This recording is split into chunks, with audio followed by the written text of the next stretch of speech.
Happy Friday, everyone. Hopefully you guys are having a great Friday.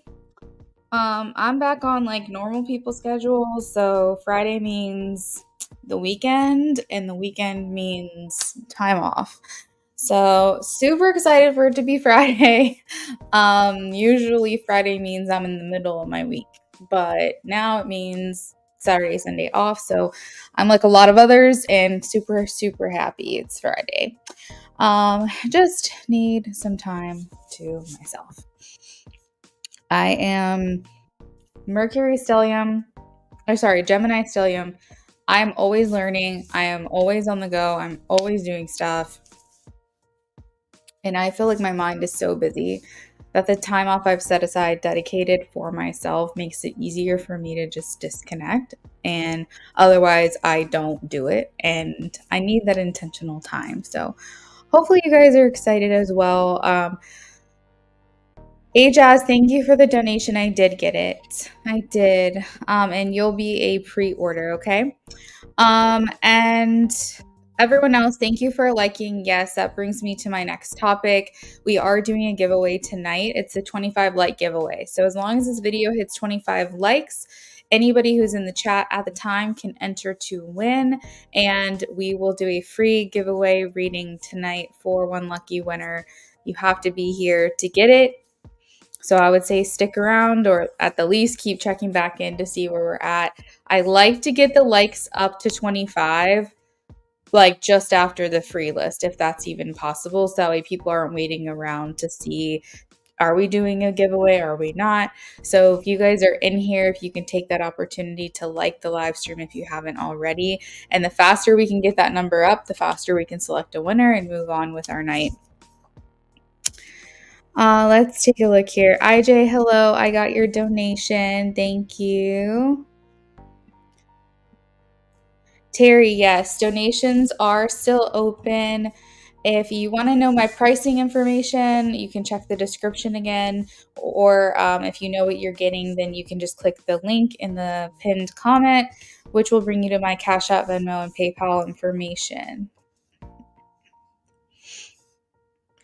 Philomena donated. Let's see. Yep, I got it, Philomena. Thank you so much.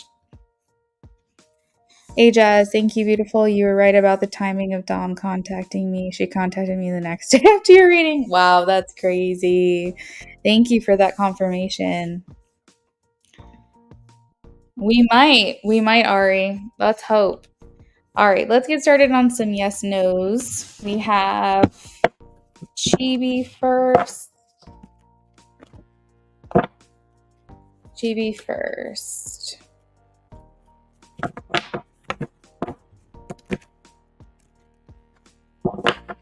I have a yes, Ace of Cups for Chibi. Thank you. Sophie is next.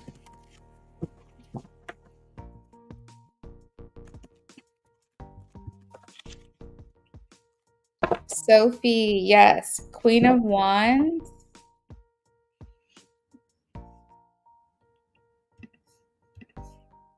Ari.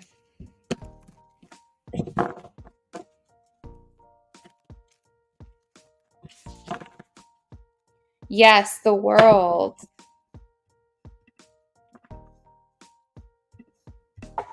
Danny. I have a maybe. Which way is it leaning? Yes. Leaning towards a yes, Danny, but that's still a maybe at this time. Ajaz.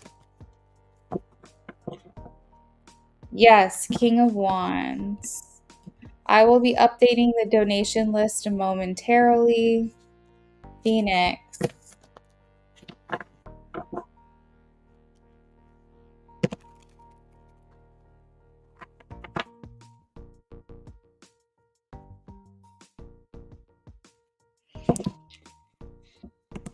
Phoenix. I feel like a yes, Phoenix. I'm getting the Queen of Wands. I think it might be more her than him.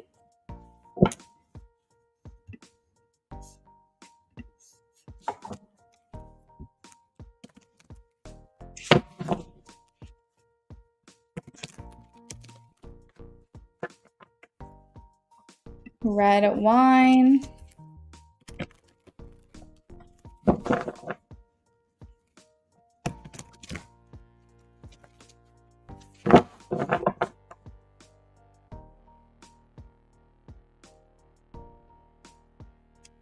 Red wine, yes. King of Cups.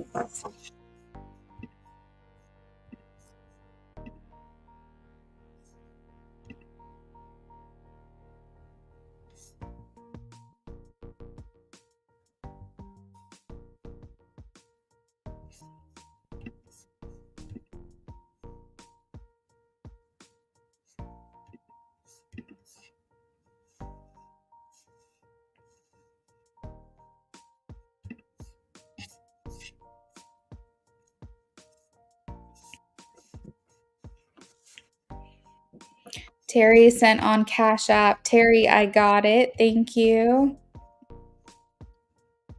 You're welcome, Ari.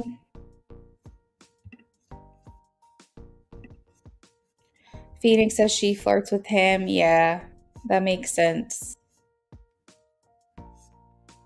I am not. I'm a brunette. I do have warm tones in my hair, like red tones in my hair because my mom is like naturally strawberry blonde. So she's like, if you look at young pictures of her, she had red hair. But I don't have red hair. But I do have like blonde, like natural highlights if my hair is not colored, and I have like natural red in my hair.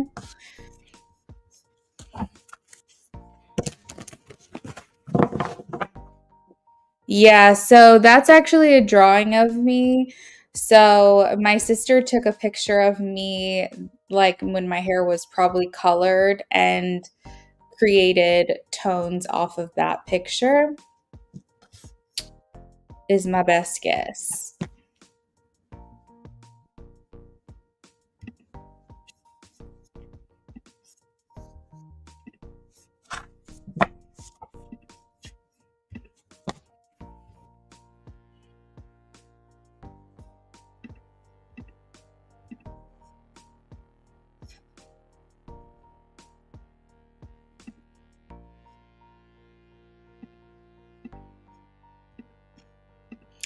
I have the picture somewhere. I'm not exactly sure where it is.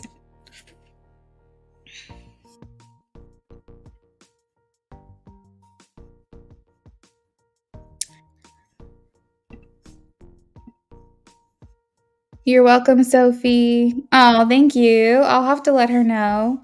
She'll be really happy to hear that.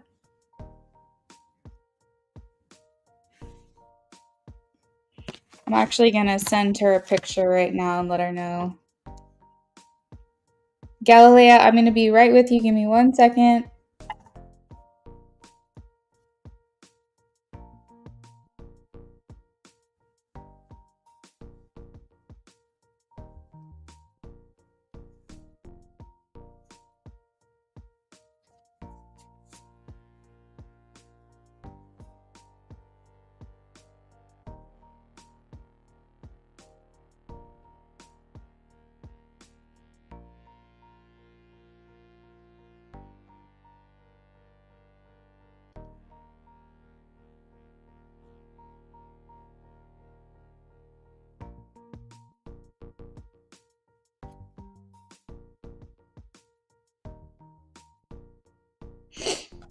All right, this is for mature. I'm still taking questions, mature. Yes. We have a couple more minutes. All right, this is for Galilea.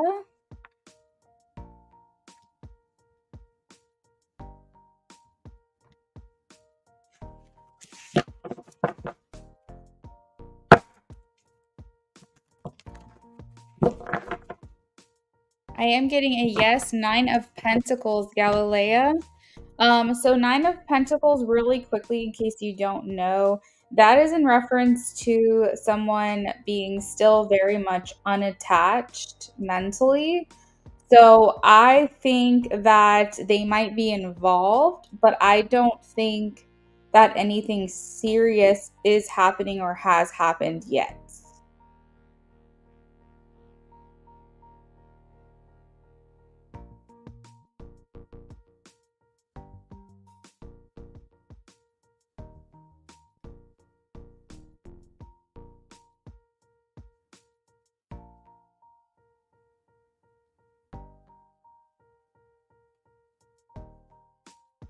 All right, next person, we have Margaret.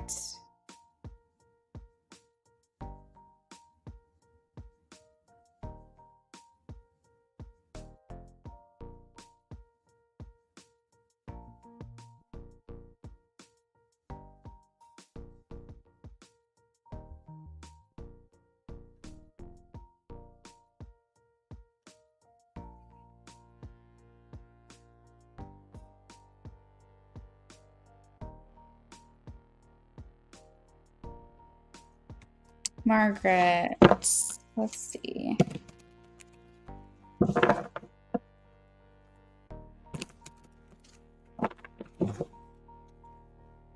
Well, congratulations on your new job, Margaret. I am getting a yes, Knight of Cups for you, so that seems like it's going to go well.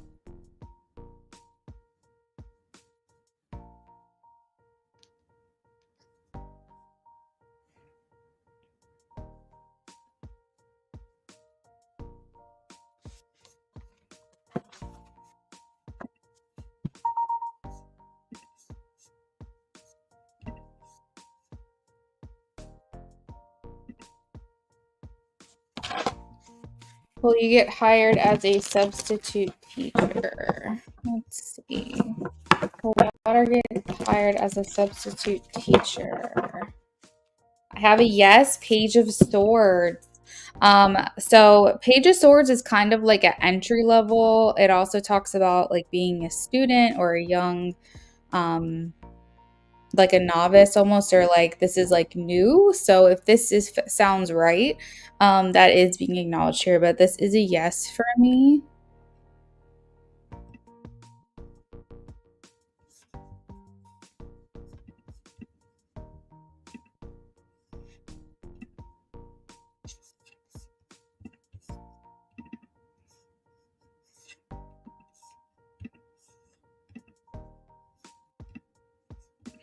I don't know if Ari is still in here, but I told her I'd find a picture. That's a picture of me that she got my profile picture from. So you can see in that picture, my hair does have red tones, but I did have like a balayage at that time. My hair is a lot darker naturally.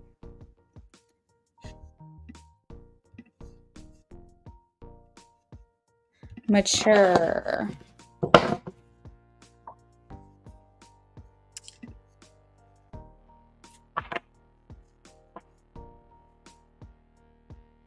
Margaret, I think I did answer yours a little while back.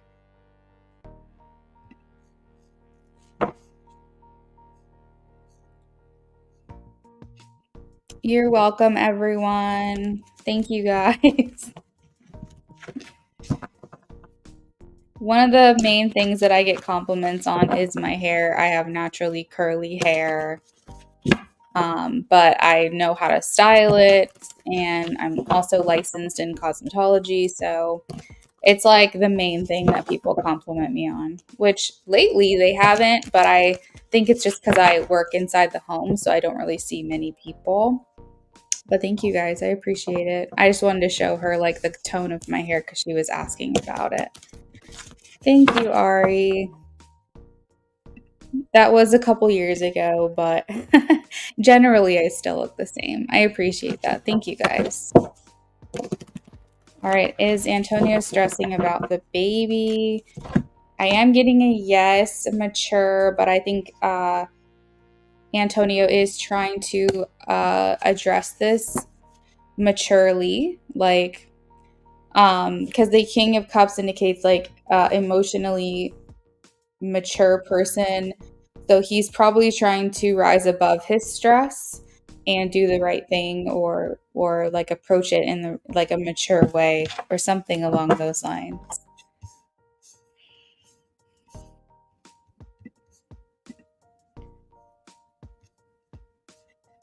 All right, this is for Sienna. I am getting a yes for Wands. However long you guys have been together, this could indicate making things official, a proposal, or a marriage. So, whatever makes sense for your connection right now is what I'm getting. taking the next steps. Where are we at on likes? All right, guys, really quickly before you leave, I would recommend staying around, hanging out. But if you want to like the live stream, once we get to 25 likes, we are going to be doing a giveaway. So if that's something you guys want to partake in or help with for someone else to get a free reading potentially, if you can just hit that like, especially if I answered questions for you tonight, I would really appreciate it. Because if we can get those likes up, we can definitely get someone a free reading. And why let a free reading go to waste? All right, this is for IJ. You guys are very sweet. Thank you so much for all the compliments. I appreciate it.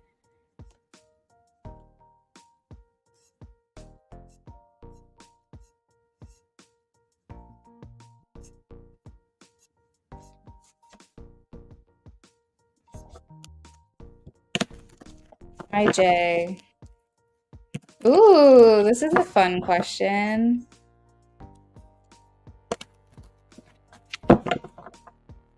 I do have a yes.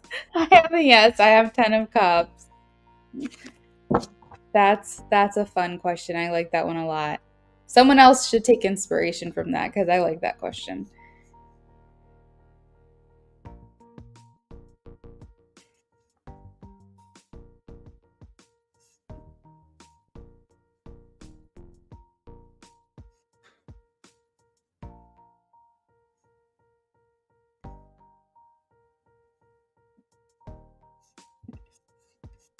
You're welcome, IJ. All right, this is for Ray.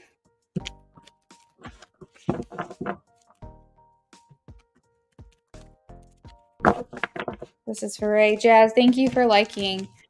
All right, will Ray hear back positive news from the job? Ray. Okay, I really hope I'm wrong, but I am getting a no. In a sense, it's the hangman. This indicates things are on a pause right now. So I do hope that the trajectory of this energy changes and that it's not like an outright no, like a flat out no right now. It's just like there's a delay here. That's what I'm hoping for. But right, as of right now, the hangman is more like taking a break, a pause, or it's saying ultimately you might be happy with this answer. I did pull another card and I have the Two of Swords. So this is the energy of maybe. I don't know for sure. The Two of Swords indicates that there could be a divide. The people that are making the decisions could feel conflicted, or they're not, or if there's multiple people, they're not in agreement. So they still have to come to a decision, something like that.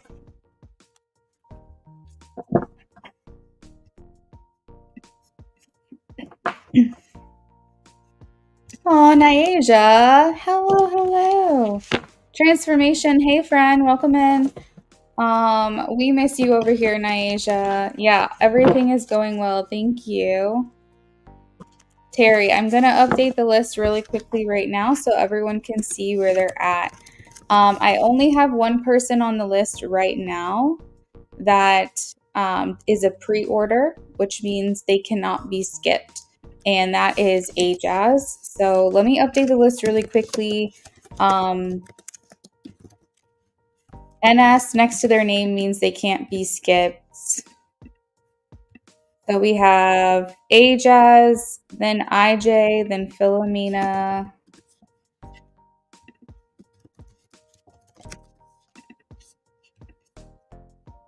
Then Terry, then Nyasia.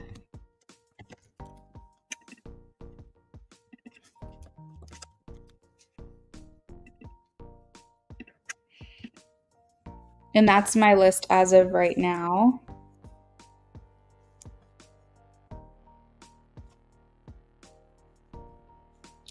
If anybody pays to skip, please let me know as soon as possible in the chat so that I can move you up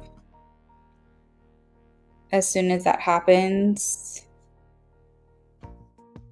Skips are $5.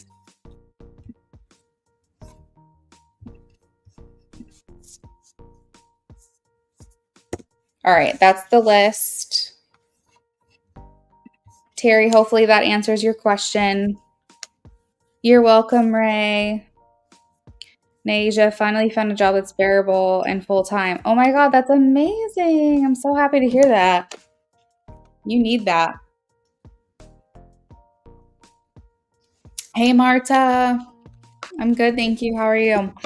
Trip was amazing. If you're referencing the beach trip I took last month, oh, it was a great time. I can't believe it's already been a month since we've been back, but yeah, it was incredible. Lots and lots of fun. I had told everyone that like my family was sick most of the time, so we had a full house. I think there was like I don't know, 12 to 15 people there, but we always had to do things in smaller groups because there was always someone who was under the weather, not feeling well and couldn't do something that day. But overall, I did not get sick until we got back and it was just like a little sinus infection. But otherwise, I did really well keeping myself healthy. But yeah, it was a lot of fun. Hey Jazz, hey friend. Let me put your question on the screen. You were broke for a while. Oh. Yeah, it went well. I was sorry they were sick too, because it kind of felt like a wasted trip for them, which was like really sad. Terry skipped the line. Got you, Terry. Let me update the list again. All right, Terry, you're going to be next, all right?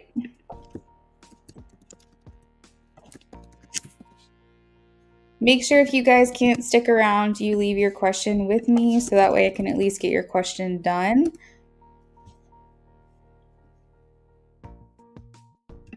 This is the new updated list because Terry paid to skip. Actually, let me put that next to her name.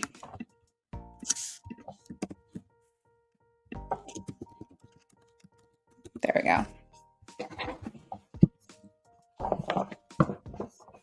Yes, and everyone that's currently on the list, if you want to add on to your reading, you can do up to 3 readings in a row before you have to wait your turn again. So if you are getting a reading and you're like, oh, wait, I have another question, or if I'm doing your reading and something prompts you to ask another question, you can add on up to 3 readings and you do not have to go back in line and wait your turn again. But I put a cap on 3 readings in a row just because it's only fair to the people who are currently waiting for their turn that we don't take too much time away from them before we can get to them.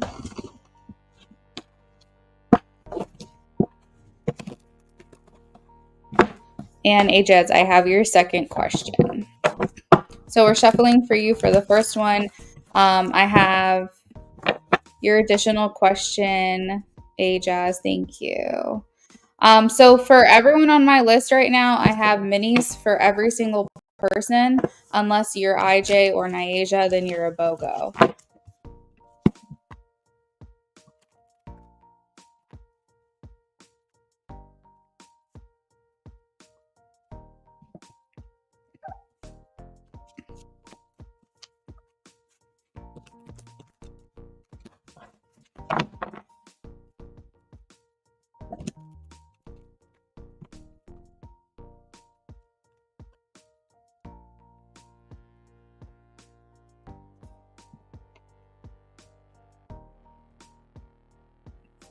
Oh, no, you're fine, Ajaz. I think I understand everything, but I'll let you know if I have any questions.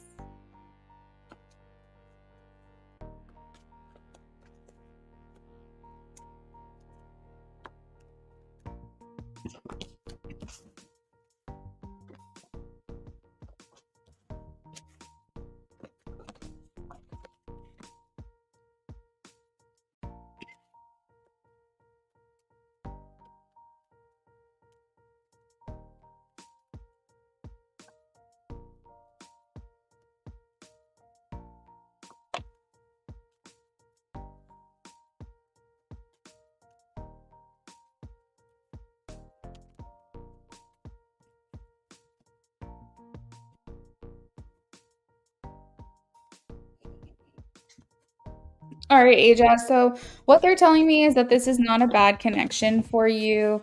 Um, I like Bree's energy. I feel like Bree is a lot of fun.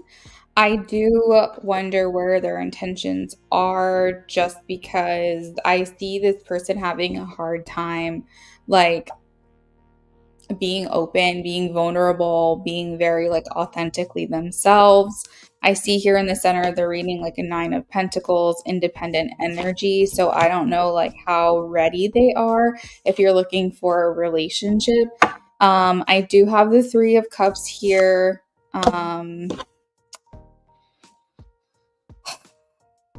I feel this is like such a weird energy because like I really do like her. I like her personality. I like the vibe.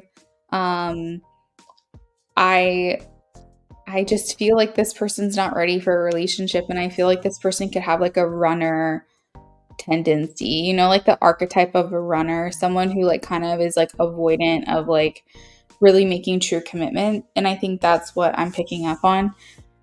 You know her since high school, you know, she's fresh out of a relationship. Okay, that actually is making a lot more sense to me because I was feeling very conflicted because I was like, I really like this person, but why am I feeling like this like more negative feeling in terms of her intentions towards you? So that's actually a good thing. I feel that this is why I'm picking it up because if this was just who she is on a day-to-day basis, it might be something to worry about, but considering she's just out of a relationship, that would explain why this energy is coming through. So I want to say that she probably is here for a good time. Three of Cups is like having fun, spending time together. It also can indicate like wanting to hang out in like social circles, like with more than just you, but like also other people around, bringing you to like social gatherings and hangouts and weddings and I don't know, you get what I mean. So I feel like she wants to include you in these things and have fun with you.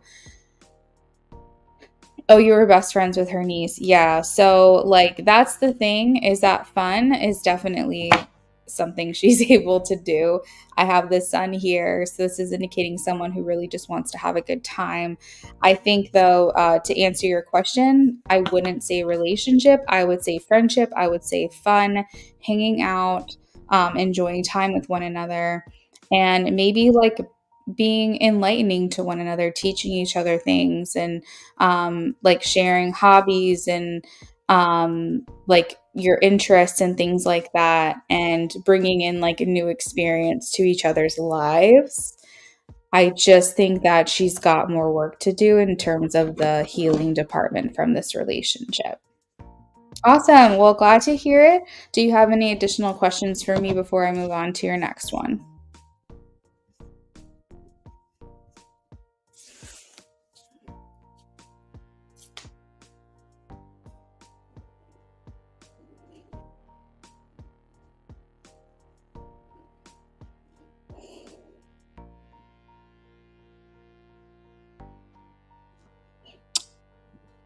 Yes, she is. Ajas, she is. She's dipping her toes in the water though, because it is the Knight of Pentacles.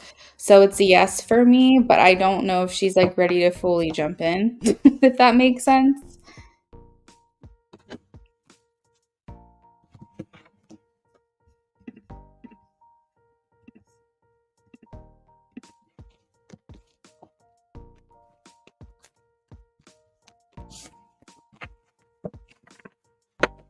I think she's also, I was kind of getting the feeling she's not quite out yet, because I had the Seven of Swords, which means that she only feels like she can be herself with a select few, or she's hiding away a part of herself to the world. So that can indicate that she's not fully comfortable with that part of herself just yet.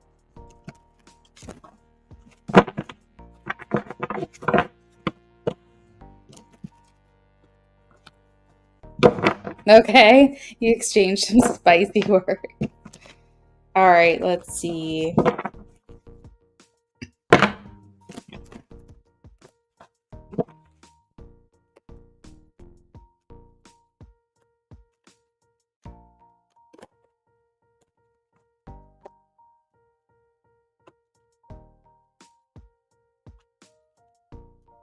All right. So, Ajaz, there's definitely sexual tension here. You've got a lot of major arcana cards coming through. And as I say that, another one. So, we're looking at the King of Swords and then major, the Devil, Justice, and Strength. Pulling one more card, we have the Six of Wands. So, I feel like Dom's going into this with like all business. All business, structure, routine. The King of Swords is like going in with authority, going in with a mission. Let's keep anything off the table that's not business related. There is an issue here though, because the Devil does indicate an underlying like sexual tension between you guys. And like her wanting to keep everything very above board. However, I think that she might succumb to certain urges. So she is going into this with a business mindset. So when you're talking about, oh, does she just want a business exchange or is she wanting something more? I don't think you're crazy. I do think there's something else going on here. I just can't say for sure if she's going to act on it because the justice in the center of your reading indicates to me she's going to stay like very stoic. She's going to try to avoid letting you in on the fact that she's desiring you. So I don't think that she's going to act on this, but I think she is going to have a hard time control, like having self control, because she does feel like this influence with you. The strength card is here. It's like a very powerful chemistry. And I think that it's like a fine line. It's kind of one of those things where she doesn't know if she's going to cross that boundary, but she hopes that she doesn't because she's not going into this for that. But at the same time, she knows that her will is weak when it comes to you. So I think as long as you don't try anything, I think as long as you stay professional. Hold on, I have to sneeze. Okay. Which usually when I sneeze, it indicates like some conversation that's going to be had. It usually indicates seeing someone. Did you say you're going tomorrow? You're going to see her tomorrow. So if you didn't know that you were going to see Dom tomorrow, I would say you're probably going to hear from her soon because usually that's what happens. There's definitely like a lot of like flowing energy between you two at this time. So yeah, if you don't attempt to do anything, if you don't try to like seduce her or anything like that, I think that she can maintain her composure. But I think that if you start like flirting with her and start kind of like laying on the charm, I think this is going to be very difficult.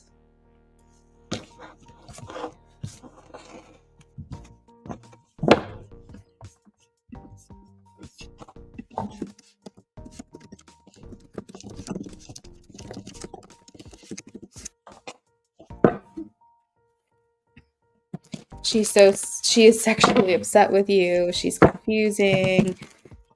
God bless you. Oh, thank you. She dips her feet and then runs back. Yeah, I believe it. I truly believe it. You're not crazy. Like, you're not delusional. There's definitely something up here. You flirted with her earlier because she called you babe. I don't know what to do because she jaded you. Yeah. What happens is Ajaz, really quickly, just to finish out your reading before I move on to Terry, she likes dishing it out. She can't take it. I think that she likes the idea of flirting with you. She likes the idea of being able to kind of put these signals out there because that's fun for her, because that's like, ooh, kind of scandalous, you know? But the second that you start doing it back, that's when things start feeling real for her. And I think that's when things get like very conflicting within her. And it starts to make her feel all kinds of ways. And it's like she likes it, but she also is like, shit, this is getting real for me. And I think that that's kind of what is happening. Do you know what I mean? Yeah, I think you've got to go for someone who is actually ready to like explore that part of themselves with you. Um, well, we've talked about this. All right, Terry. I don't know. I'm so sorry. I wish you could just find someone who is fully out and fully owning it. All right, Terry. Cat Smokey got out a few hours ago. Usually he comes home when your son calls, but Smokey has not returned. Aw, Smokey.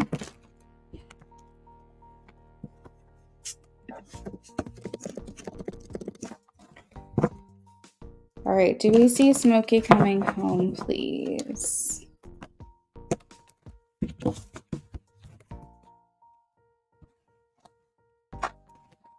Do we see Smokey coming home?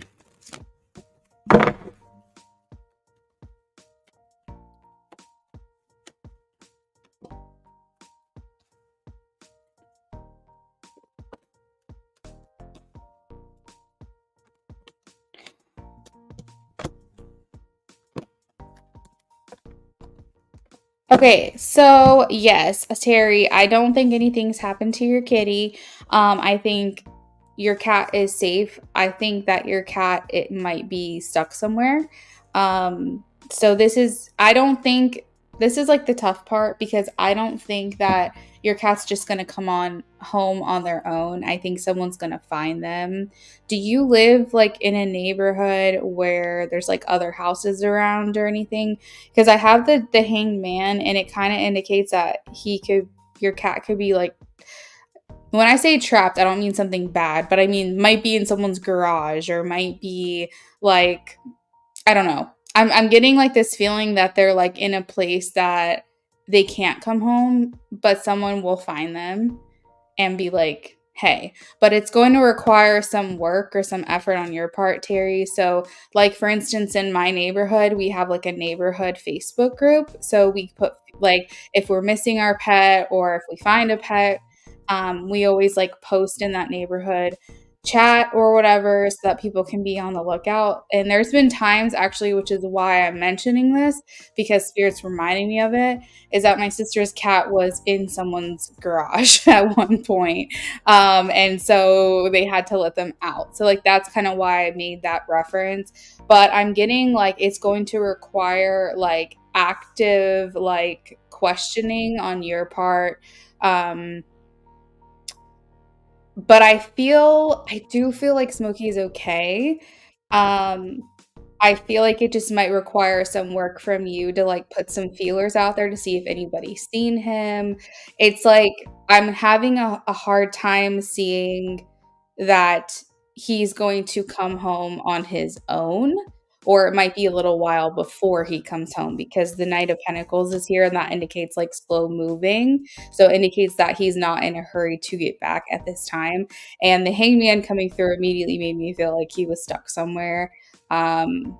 So that is, it might require like some effort on your part to actually go out and be looking, or like put some kind of notification like around your neighborhood to see if anybody can keep an eye out for him. Um, let me see. I also have like Four of Swords. So this can talk about um, feeling overwhelmed. Maybe that's your energy coming through, fear, anxiety, stress related to this. But it does indicate that after your hardship, you're going to find peace. So that makes me feel like everything will be fine. And also, the Six of Swords is saying that things are going to be easier in the near future. You won't be worried because you'll have found him. So I do hope that I'm right.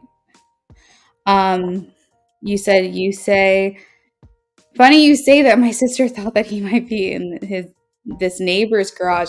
Yeah, it doesn't hurt to ask to like check because sometimes cats get a little crazy and they just start wandering around, not realizing, oh, the door's going to shut behind them. So definitely like follow this guidance and also your sister too. Maybe there's like, spirit speaking through people for you to try to help get you some ideas or some places to look for him. But yeah, it doesn't indicate to me that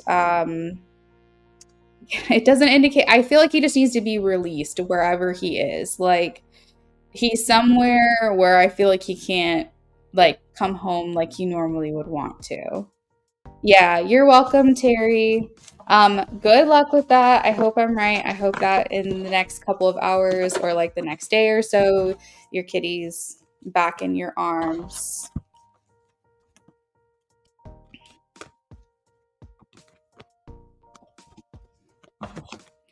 Yay!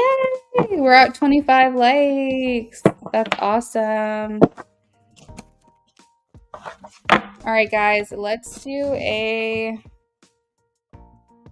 quick update on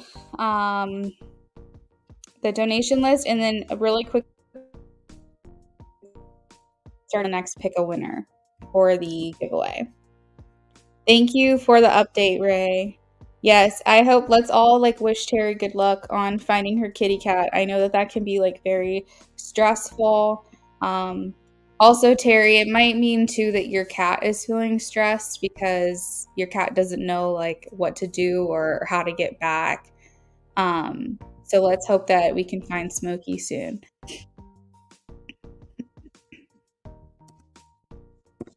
All right, that's an update on the donation list, and then let's pull up our wheel of, I guess it's the wheel of free readings.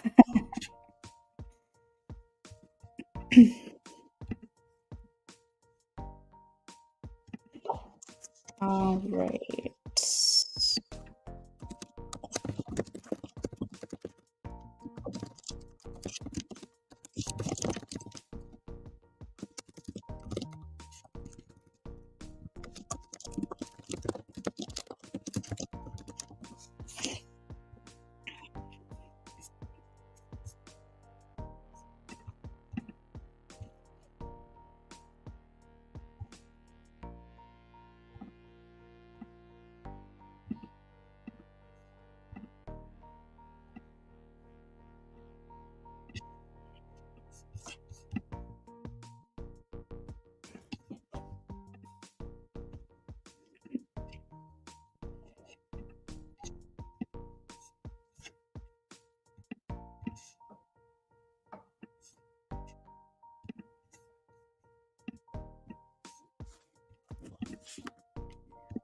Okay, so we have Ray first, and then Naija,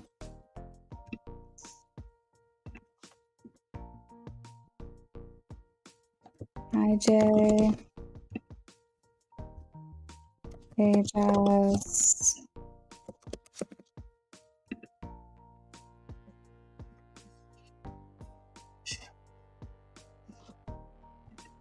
We'll give like another minute or so, and then we'll select a winner. If nobody else makes an entry, then that's better for those of you who are on the list because you have higher chances of winning.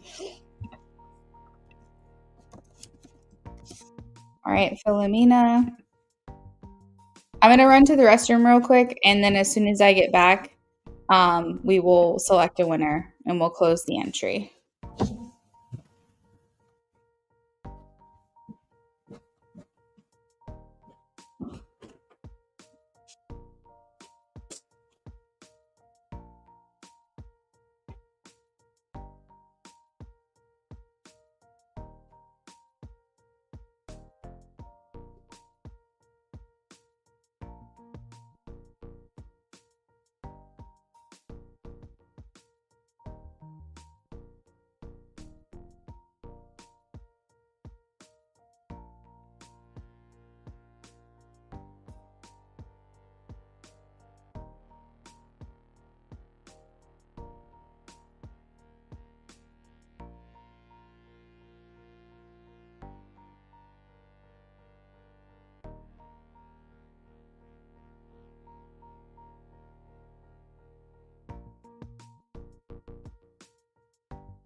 All right, we are going to go ahead and select a winner. Good luck, everyone.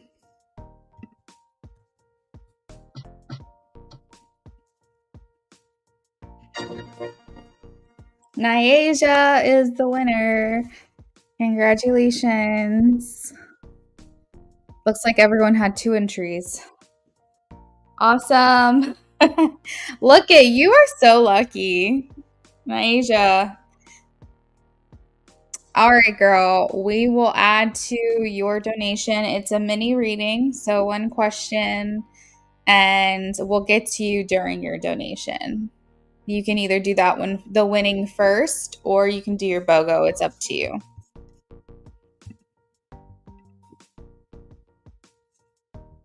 Okay, next on our list is IJ. He's a BOGO.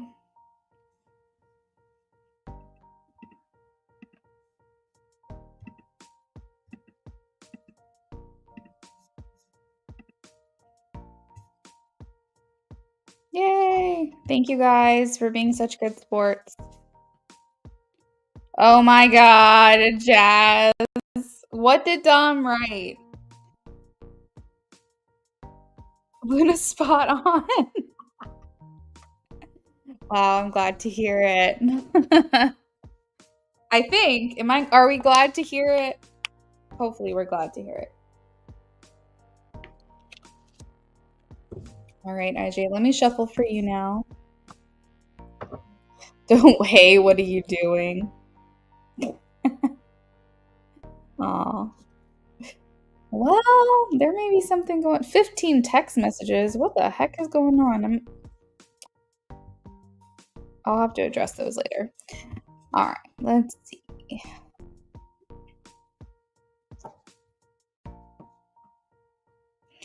It's funny. Okay, guys. So you guys know how I always say that when I sneeze, expect to hear from your person. Do you know how many times people have told me while I'm doing readings, oh my God, you said that when you sneeze, I'll hear from the person.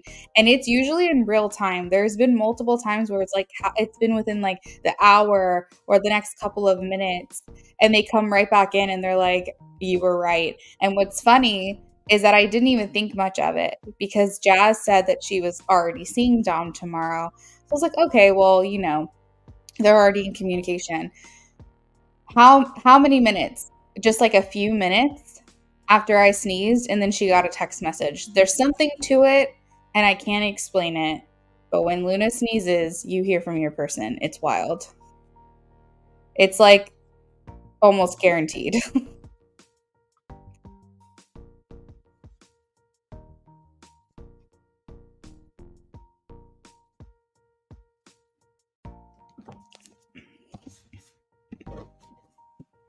IJ said, it's true. I know I speak. That's happened to her too before. It's crazy. There you go, Jazz. Just lay on the charm. That's so funny. It's seriously the weirdest thing every freaking time. Jazz, you're so funny. I feel like I want to screenshot that and put it on socials. That is so funny to me. You're so funny.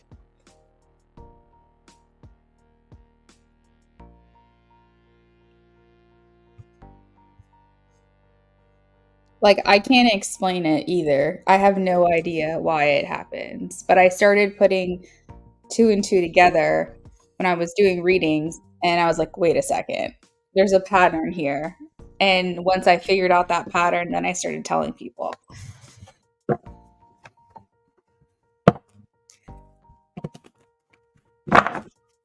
I will. I took a picture.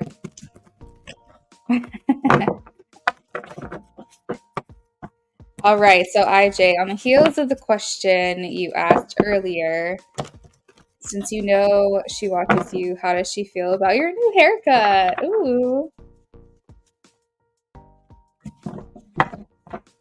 Aw.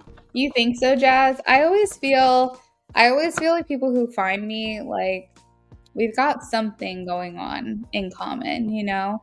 Like, I feel like there's always some type of nudge from your own guides, whether they're, your ancestors or whatever. I feel like your guides can lead you to my channel. And I always feel connected. Like, I always feel like they help you seek me out or something, especially those of you who always come back.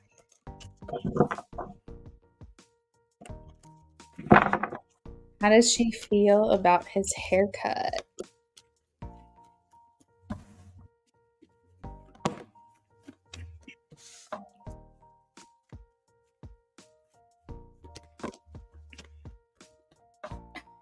IJ, I think she's gonna compliment you on it. I feel like she wants to compliment you on it. I have the Six of Wands.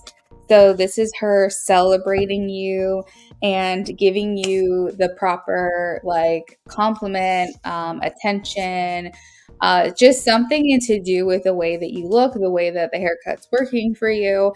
The Six of Cups indicates like public recognition, so it might be where she compliments you like on your like if you posted a picture like on your socials with your haircut, she might actually publicly compliment you like on that picture. Now, of course, that might not happen if it's like a story, it might be a message, but the Six of Wands talks about public recognition. So it indicates that she wants you to know that she saw you being seen and wants to give you the compliments that you deserve associated with your new look. Oh, thank you, Jazz. You're so sweet. I really appreciate that. I was gonna say, if you guys haven't left a review for me, you should definitely do that. If you click the link tree, you can leave a review if you haven't done so. I would love um, to hear things like that on the reviews, just like Jazz, what you just said about being warm and truthful. Like, I just love those kinds of, thank you. I just love those kinds of reviews because I always feel like it speaks to not only the accuracy, but also like the personality that I give off when I'm doing readings for you guys. Thanks, friends. Um, that is on my link tree. So in the pinned comment, you leave it today, tomorrow, whenever you feels right to you. But IJ, yes, I feel like you deserve to be celebrated for this. I have the Six of Wands and the Three of Cups, which to me is kind of like celebrating you, recognizing you, noticing you in social settings. So do not be surprised if she sends you a message at a minimum complimenting you on your haircut or like liking a picture. Here's what I will say, IJ. If you on your social, if you have not posted a picture on your main page, like your feed itself, and it's only on stories, I recommend a selfie or some type of picture, have someone take a picture of you to put on your feed specifically because there might be like a public liking of your picture and or like a public comment versus a private message. So yeah, I definitely think that's something that you should be doing to, I guess, encourage her to like make that known in front of other people that she's really feeling you or like really liking that picture of you. Let's see. Anything else? Okay, good. That's what I was gonna say. You want it on your main feed.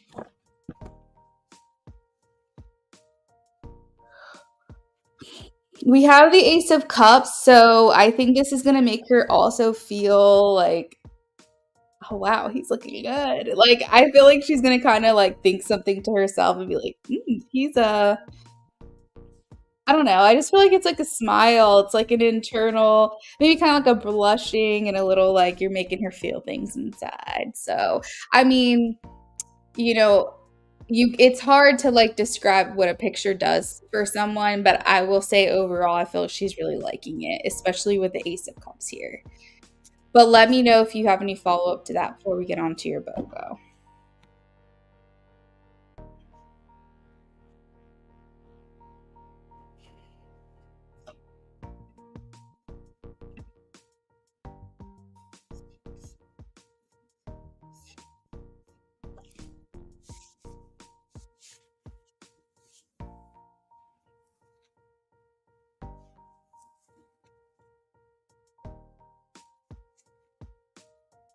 Let's see.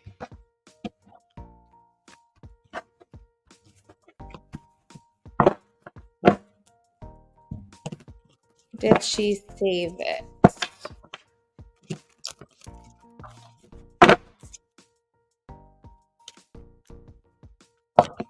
Did she save it?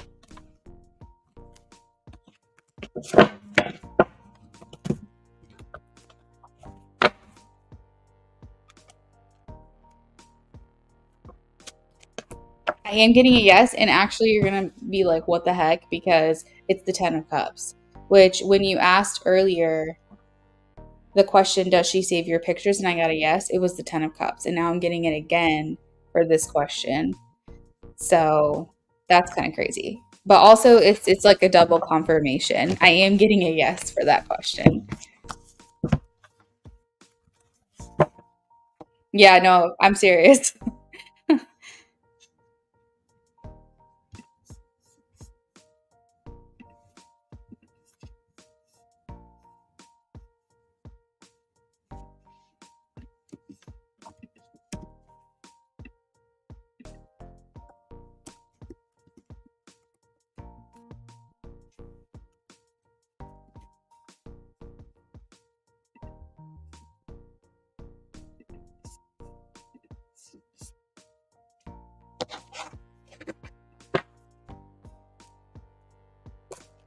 All right, what does she want you to know? What do you want them to know?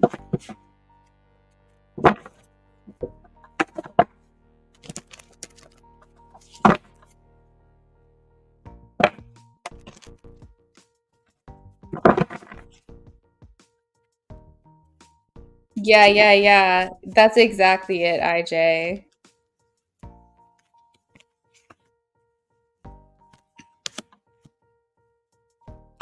You know how, like, when you have no right to be jealous about someone because y'all are not together, like, you're not in a relationship, and it's, like, kind of, in a sense, unrealistic for you to feel possessive over someone, or, like, you don't feel like you have a right to be upset about something or a right to be jealous because, like, that's not the status of your connection, and so, like, logically, it doesn't make sense, but energetically it does. And that's also something you have to take into consideration is it's like we're not just physical beings, we're also spiritual beings. We are spirit.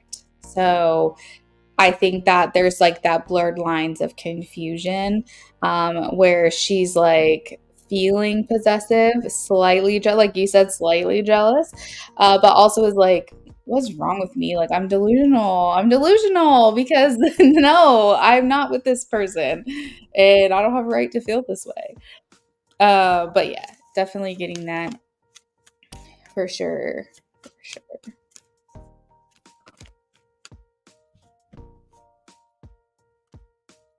Exactly. And that's where the conflict can come in.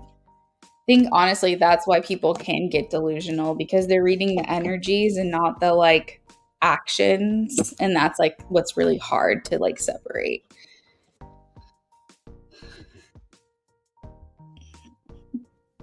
I feel like IJ, she, oh well, this is interesting. I'm trying to understand this because for the longest time, and I still think this holds true, that she wants to keep your connection private. I also feel like when that jealousy comes through or that possessiveness comes through, she's like, F privacy. I need all the other bitches to know he's mine. Like that's so that's kind of what's weird is it's kind of conflicting that like I want to keep it private, I want to keep it sacred. I don't want other people to know about it so that they can't ruin it. But then that all goes out the window like if she starts to feel jealous and she's like I no, actually forget all of that because people need to know he's mine kind of thing. So that's pretty funny. But yeah, I feel like that's something that she I think she's kind of going back and forth with like this conflicting feeling inside of her because I think she doesn't want people to like tell you that you're, good looking or whatever. Obviously, I don't really know what goes on your page, so I could just be like speculating here. But like if other people are giving you compliments as well, she doesn't like that very much because that's feeding into her insecurity of the fact that you guys are not together. Now, if she was with you, if you guys were officially in a relationship and other people were complimenting you, she would take that as a compliment because she would be like, yeah, that's right. Like I pick good one. I picked a good one. But I feel like because she's feeling insecure in the fact that you guys actually aren't together, any compliment in your direction is like a competition for her. And that sparks that jealous feeling. So I think there's a lot of like conflicting stuff going on that is coming through with this BOGO. And I'm getting that because I have the Knight of Wands and the Four of Wands. So there's a lot of like passion here. The Four of Wands talks about like community. So it's basically talking about a highlight being placed on the people that are around you right now. And so she's feeling very fired up about this. And then the Four of Wands also indicates like a feeling of, no, this is my person. This is mine, not yours, mine. So the Four of Wands is like, partnerships and like, you know, being a couple.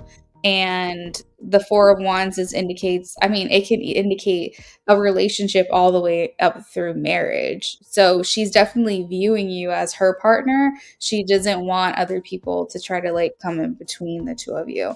Not that they're going to, but maybe it's good that you know that she is feeling this way. You said you call her Miss Possessive. That's funny. Yeah, because I was like, what the heck is this? Because I thought she wanted to keep the connection pure, and private. But like I think when those feelings of they need to know he's mine, one of those start coming through, then I think it all goes out the window. Terry, where was Smokey? Oh my god, was he okay?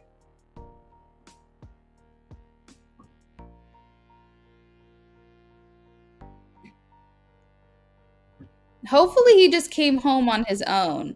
That's what I'm hoping for. But I definitely felt like he was okay. So I'm happy to hear that.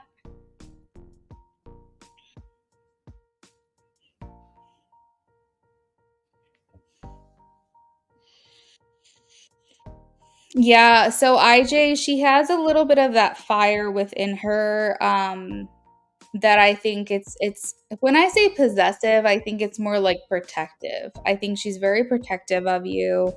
And I think she's protective of your connection, but I think she's also protective of you as an individual because you're here as the King of Wands for her and she wants you to thrive. And she's like going, I will fight your energetic battles and I will fight your spiritual battles so that you can continue to evolve in the person that you're supposed to be here for. So I feel like because she is the feminine to your masculine, she's over here going, like, I can handle it. I'm the priestess, I'm the empress. Like any kind of psychic attacks or spiritual angst or like emotional issues, I can be your rock. You don't have to worry about that. I just need to support you so you can be the best that you can be, so that we can be the best that we can be. So I definitely feel like there's this underlying feeling of protectiveness for you. I feel like she's already like becoming your wife in a weird way, like in an energetic way. I think she's never been like anything less than a wife, I feel. She just has like that mentality about her that's like, and she's high value and she's high class and she's like, I'm not going to settle for anything less. She does feel like you guys have a lot of alignment in terms of what's important to you, your beliefs, your morals, your values, your traditions, all of that stuff. Um, and overall, I think that she's just excited to share life with you. She's excited to go places with you, have new adventures, like basically present you as her other half in social settings, things like that. Yay, Terry. I'm so happy he's okay. The neighbor's yard. Oh, maybe I saw their fence, like he's behind something. Okay, that makes sense. That makes sense. Okay, perfect, Terry. Thank you so much for coming back and like clarifying because that does help me be able to tweak what I was picking up on the reading. So that way I know that if I see the hanged man, they might not necessarily be stuck, but they might be behind something. I got it. That's awesome.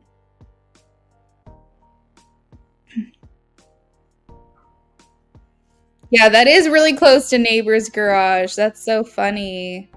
Oh, yay. I'm so happy Smokey is home.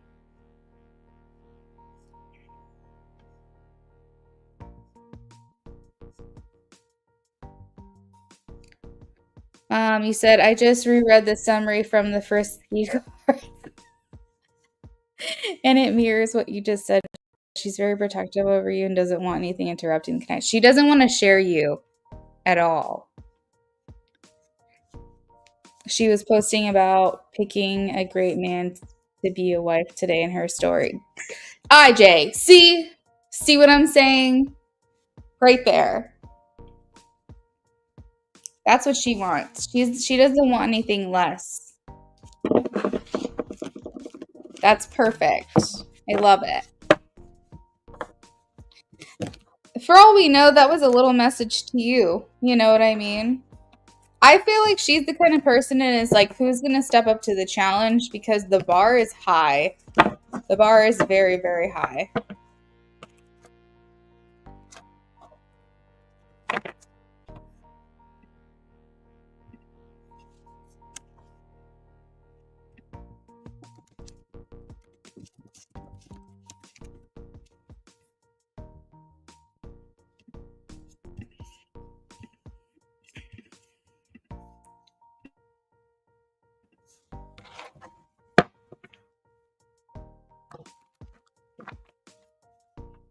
I know the bar is high, but I wouldn't expect anything less.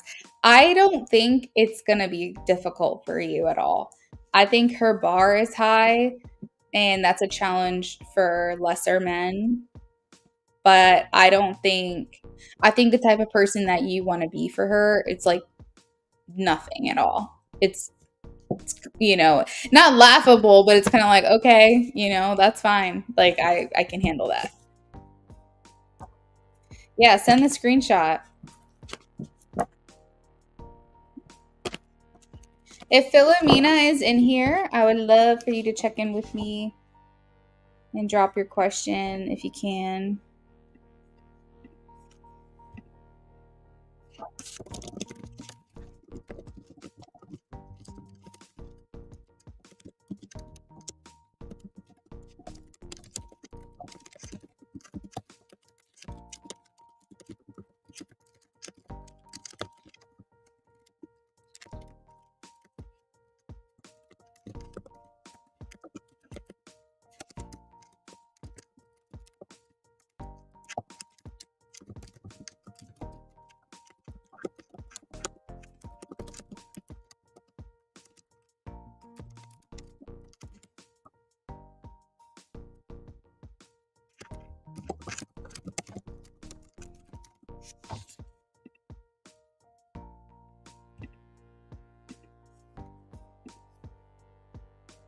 Hey, Philomena.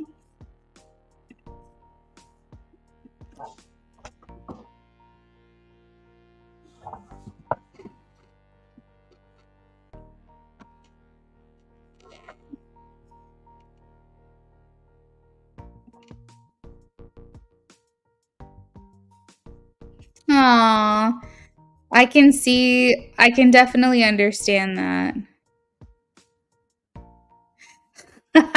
IJ, she's over here trying to teach you from a distance. She's going, are you making sure that you're just like this?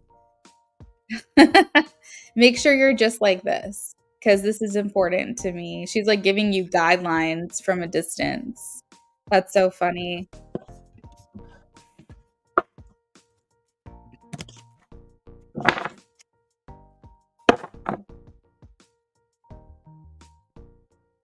So, Philomena, the last time that I did a reading for you, I was talking about how, like, a problem that, or something that's perceived to be a problem, is going to come up, and they don't want you to worry about this. And I'm wondering if this is that.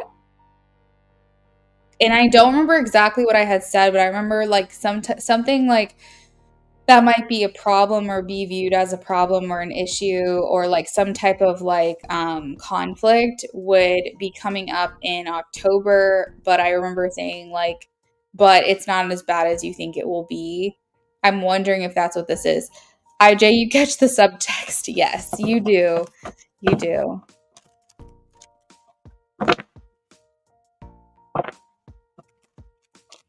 Did Philomena make the right decision by telling M about the sergeant at work?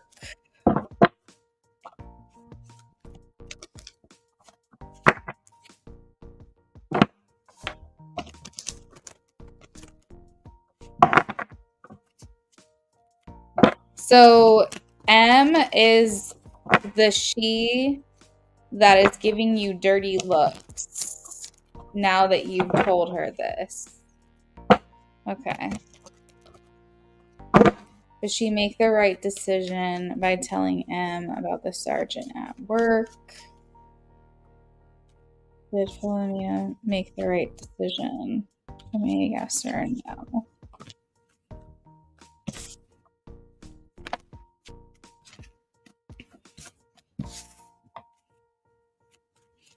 Yeah. Did Philomena make the right decision?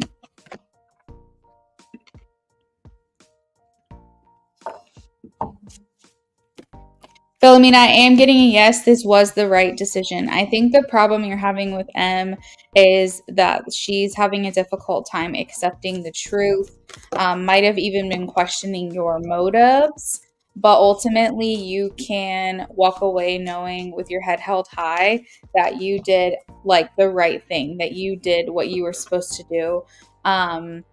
Because you were trying to be the bigger person or the better person and make sure that you were like straightening out another girl's crown. You were making sure that someone wasn't going to be making her look like a fool. Now, what she does with that information, honestly, is up to her, but you can walk away going, I did the right thing. I know that I did the right thing because if it were me, I would want to know. And I think that she can only accept the truth of this for however evolved of a person that she is.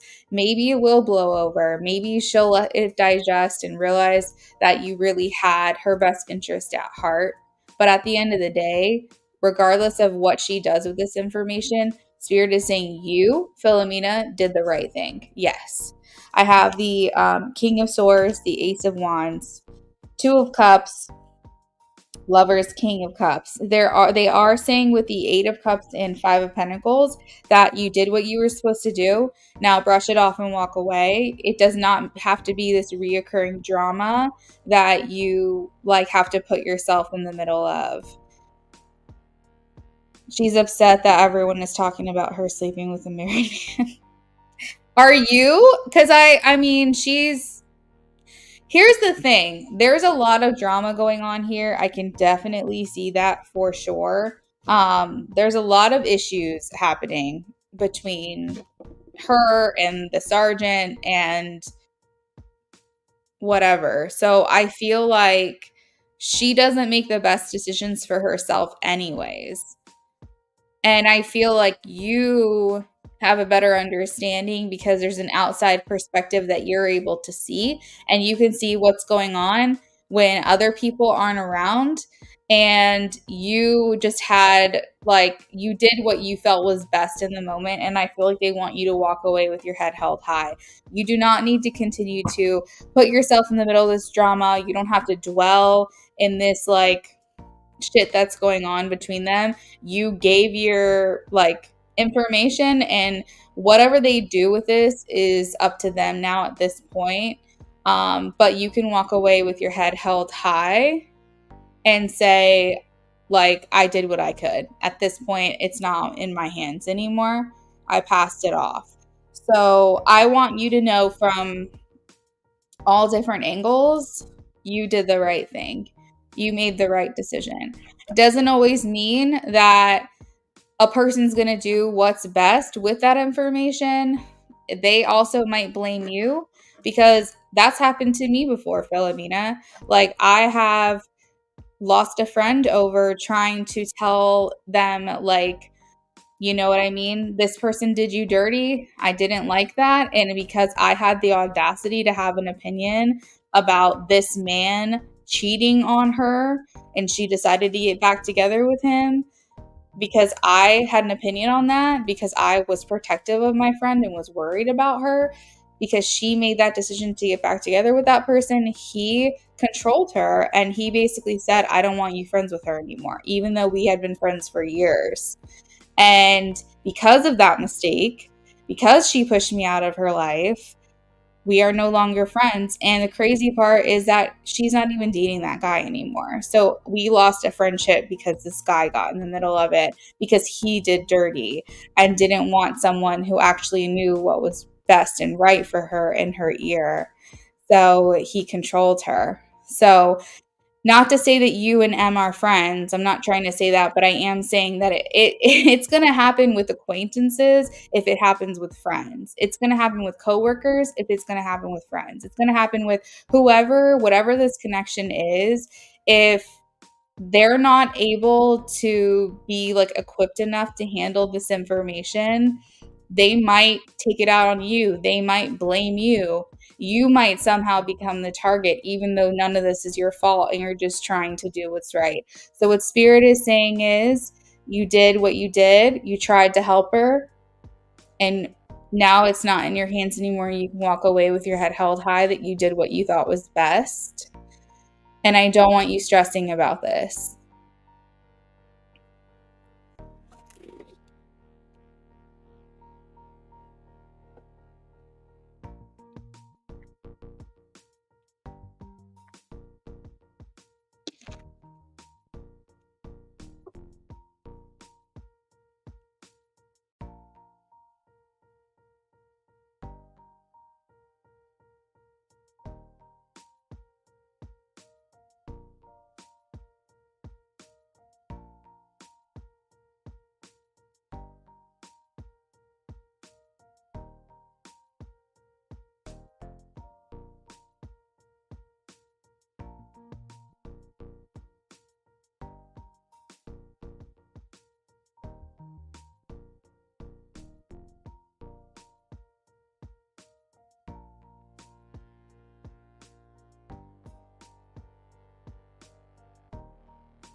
I said, yeah, you saw her the other day. She just kept staring at you. And I asked her if she wanted to say something to me, but she just walked off. People will learn. People will learn. I mean, there was even a situation where a guy that I had dated, we still worked together even after we broke things off. And he started dating someone new. And she seemed just sad all the time. It seemed like he was sucking the life out of her. And I finally like came and we all worked together, but I didn't have feelings for this dude. I like barely had feelings while we were together. He was just like solving a problem for another ex that I had. And I kind of went up to her and I was like, hey, I know this dude can be kind of manipulative. Like, he couldn't get one off on me. Like, I could see right through it. I'm like, but again, he went for a weaker individual because I was too headstrong and like he couldn't control me. So I went to her and I was like, I'm on your side. Like, I was like, I'm not upset with you, jealous of you. You're his current girlfriend. I really couldn't give two shits about it. I was like, but you just look sad all the time. And I was like, I've seen you cry after you guys get into fights. I was like, I'm just letting you know you can do better. And she was just like, thank you so much for talking. We still like follow each other on Facebook and whatever. And like, she came in and got her hair cut by me while she was dating him. Like, We were cool. We were very cool. But she ended up meeting or marrying this guy and having kids with him. They're not together anymore. Surprise, surprise, because he's an asshole. And he even tried to come for one of my best friends and bridesmaids a couple years back because we also worked together. And I was like, absolutely not. You're going nowhere near her. But yeah, so it's like sometimes when you can see how bad a person is, but like other people aren't ready to see it, there's nothing you can do. And you can just do what you think is right in the moment and hope that they figure it out and just offer your support. But like Philomena, you might end up being hated. Like the girl might end up hating you, you know what I mean? She might end up being like so annoyed by you because she's angry and she's frustrated and she wants someone to take it out on. That's fine. Let her send you her energy because you know what you can do with that energy is transmute it into something good for your life. That's why they say there's no bad energy and no good energy because everybody that's putting a lot of focus on you is just going to be pushing you further into your life and making your manifestations come through even faster. So let someone hate on you. Just kind of tell yourself that if any kind of energy, whether good or bad, before it even gets to you, you've transmuted it into working in your benefit or working into your favor. Hopefully that's not the case, Philomena. Hopefully things are okay. But I just want you to know, like, I think you did the right thing. The cards are saying you did the right thing, and I don't want you to stress about this. Let's just let her do her thing. Let her be angry. She's miserable. She's got to figure it out. But you're a good person. And from an outsider, thank you for trying to do the right thing. Naija, wow. You don't even know, girl. This dude has the nerve. He has the nerve. And not only that, but when I told my friend that he was like trying to get her, she's like sending me vomit emojis because she's like, absolutely not. Ew, that's so gross. I was like, because she worked with him too, so she knows like the kind of person that he is. She's like, I don't even know why he tried. I'm like, you are desperate, bro. Desperate. That is crazy talk. Philomena, I hope this helped answer your question, girl. Elsa, hello, friend. Actually, I'm not. You're more than welcome to donate if you like. But if not, no worries. I will be back next week with a couple more live streams if you want to catch me then. I do free yes nos most of the times that I go live. And sometimes I'll offer free yes no readings over on Instagram, even if I'm not live over here. So if you want to follow me on Instagram too, checking out my stories, you might see some free reading options. I just did it last night. I offered free reads on my story last night. You warned a girl that you thought you were cool with about an ex, and did the girl flip out on you or did the guy? You didn't care. You just wish someone warned me. And see, that's the thing. That is the thing is like we can only do what we think is right and look out for one another. But if someone doesn't want to hear it, they're not going to hear it. And there's nothing we can do about that. But we can walk away with our head held high in peace of mind, knowing that's not hanging over us anymore. We did our part, moving on. And sometimes we will be hated for it. The guy flipped out. Of course, because he doesn't want that kind of influence on, and that's kind of how I knew that I could trust this girl that was dating my ex at the time. It like literally sends a shiver down my spine to refer to him as an ex. We'll say the guy I saw in the past. I knew she didn't tell him because he's extremely controlling. And I knew that I could trust her because she did not say a single thing to him because he would have done the same thing. He would have come for me. He would have been like, why are you talking to her? Why are you saying these things to her? Yada, yada, yada. So that's kind of like I knew I could trust her, And like what ex-girlfriend do you go to get your hair done? Like she clearly had to have had trust in me to like come and get her hair cut and done by me because like she knew that I'm not a threat. Like I'm the one that broke things off. Like she knew that. But yeah, I mean, you can only do what you think is right and move on, That's crazy. I'm sorry that happened to you. I'm sorry that's happened to everybody. We're just trying to be good people around here.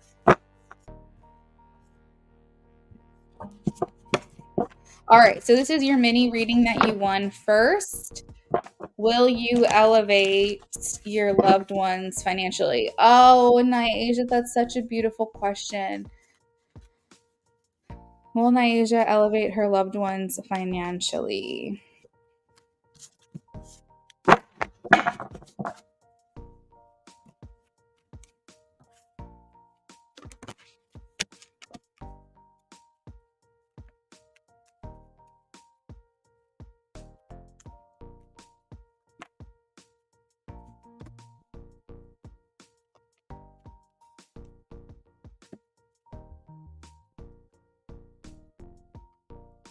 All right, Nyasia, I am getting a yes.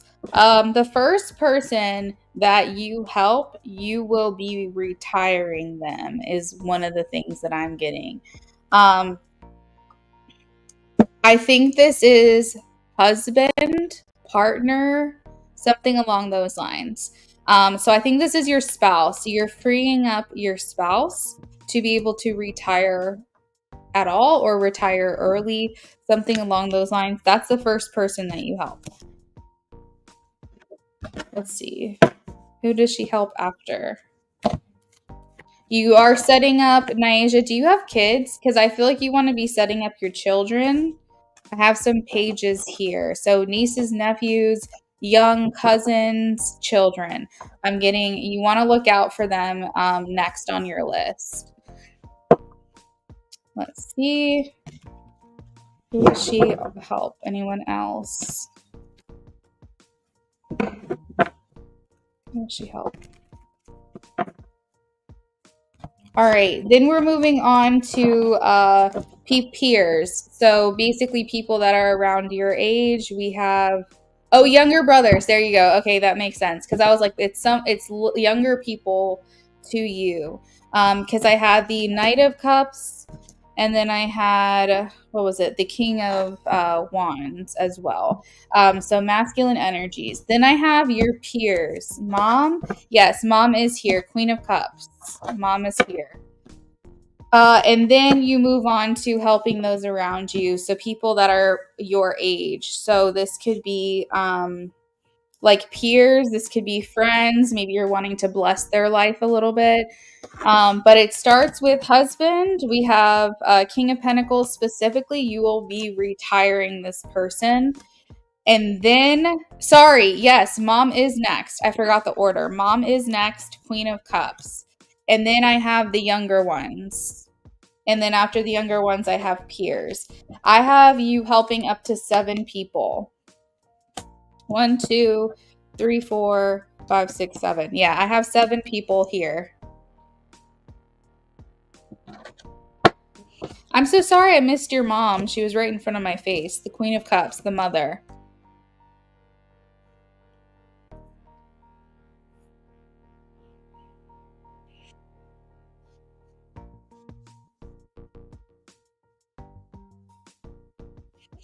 Yay! All right, I'm ready for your BOGO if you are. Can't forget mom.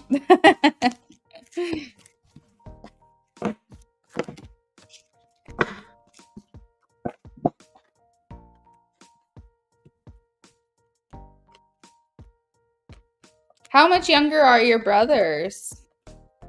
Because they were coming through as like pages and knights, so it makes me wonder if they're adults because of the King of Wands, but you see them as like the little ones or something. They're like, in a sense, they're almost like they're your babies, like they're your, you're the big sis. You look out for them.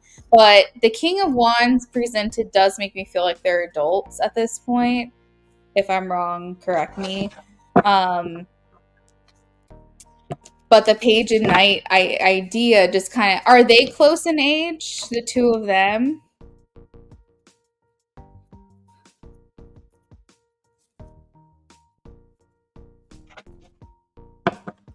All right, starting an online business soon. What does Spirit want you to know?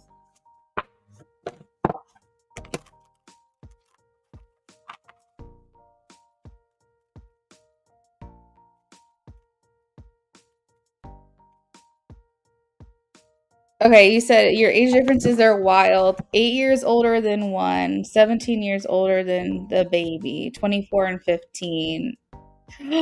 That's so crazy. Okay, so wow, okay. So hold up. I'm actually curious. I'm going to Google this really quickly. Okay, cuz pages are considered children still. Page, we'll say page age in real life. Let me see if they have like an age range.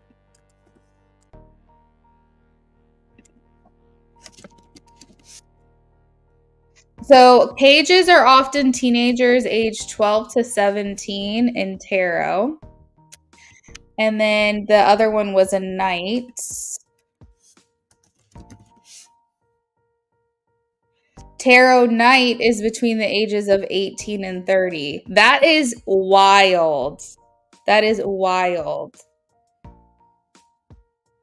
So literally spot on. Literally spot freaking on. Because you had one page and you had one knight. And they got the age ranges correct on that. But there's a king of wands here though. So there's like another man, I think. That's what I'm trying to figure out. Who's this other knight of wands?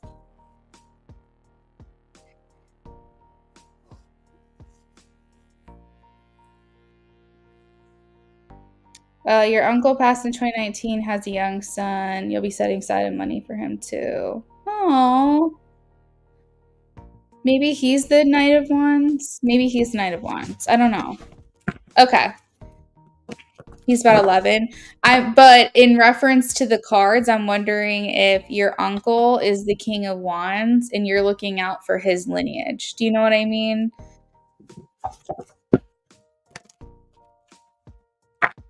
Starting an online business. What do they want you to know?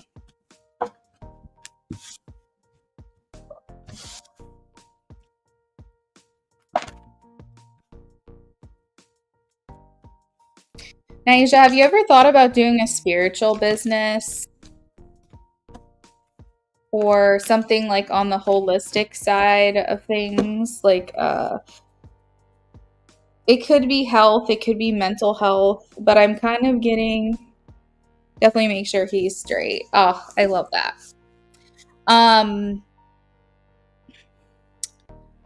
I feel like, how's this going to go for her? Well, first of all, the online business I think is going to go, oh, it is holistic spiritual. Oh, okay. That makes a lot of sense.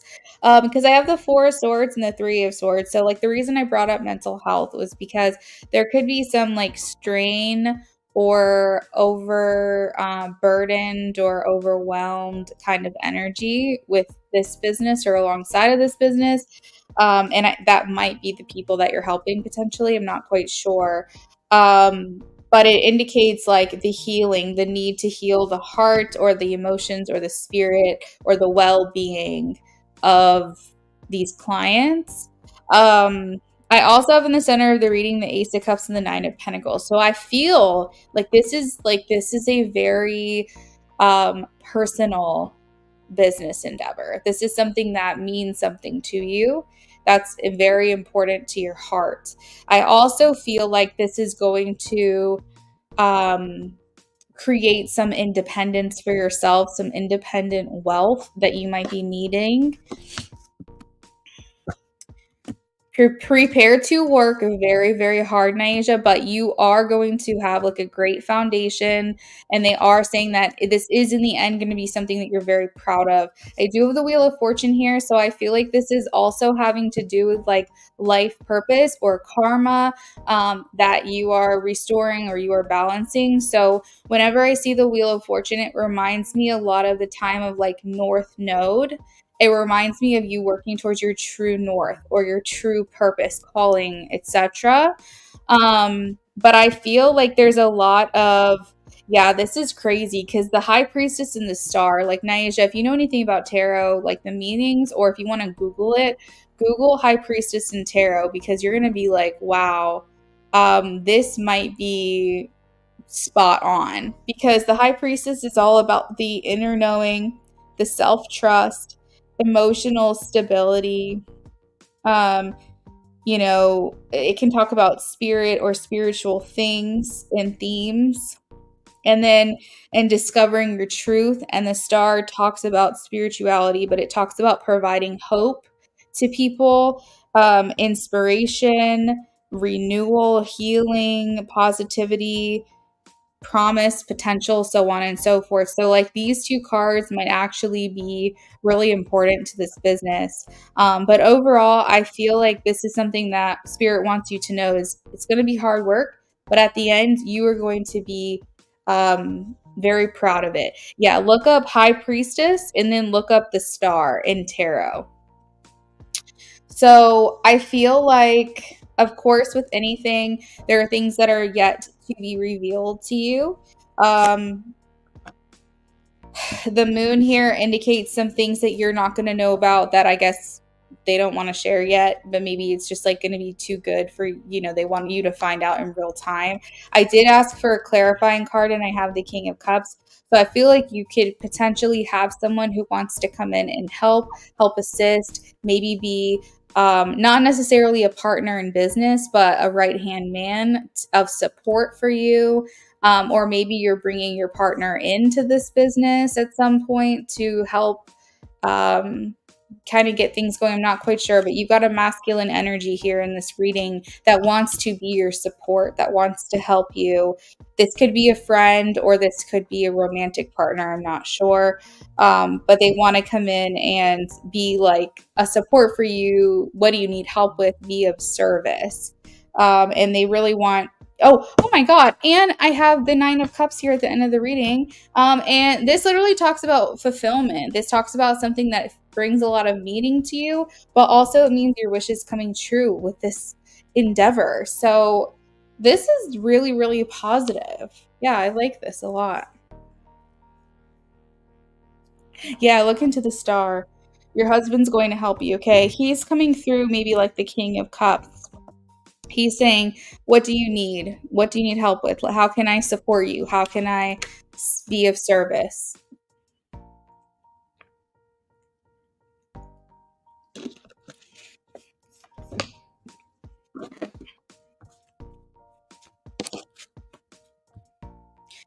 Yes, I was getting independent wealth with the Nine of Pentacles.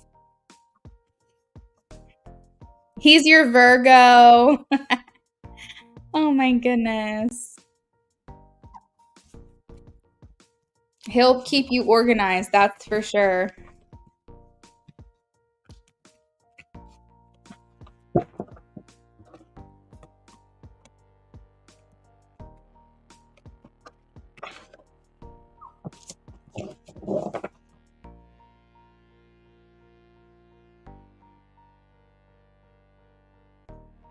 Oh, I just saw you said your North Node is in Capricorn. So yeah, your direction is honestly to find what you're passionate about and do that. Capricorns aren't necessarily, I think there's a misconception. I don't believe that Capricorns are supposed to be workaholics. I don't think they are, but they end up defaulting to be that person because they're like, what's everyone else doing? Are you not going to do anything? Fine, I'll do it then. If you're not going to do it, fine, I will do it because I know how to do it. I have the tools to do it. And I can be that person if I want to. But I don't think that Capricorns truly want to be like workers in the sense of like providers. They want to be doing something that has meaning to them, that makes them feel like there's I don't know. They want to have achievement. They want to have achievement. They want to have success. They want to have status, but they don't necessarily want to do something just because it's providing money. They need it to feel like it has a greater purpose or a greater meaning for it to be worth it for them to do it. And that's why the misconception is there, because Capricorns usually take charge and get things done. And so if your purpose is to take charge and get things done, but because they have that type of personality, people assume they want to do those things and they don't. They just have innate leadership abilities. And so they just default to doing it. It's like kind of you have a group project, you got a Sagittarius, you got a Gemini, and then maybe you got, I don't know, a Cancer, and then you got a Capricorn. Who's going to default to take the lead on that? Obviously, it's going to be the Capricorn, but it's not because they want to, it's because there's no other choice. He said it resonates. You want balance. You'd rather hire someone for the smaller, tedious tasks. Absolutely. Absolutely.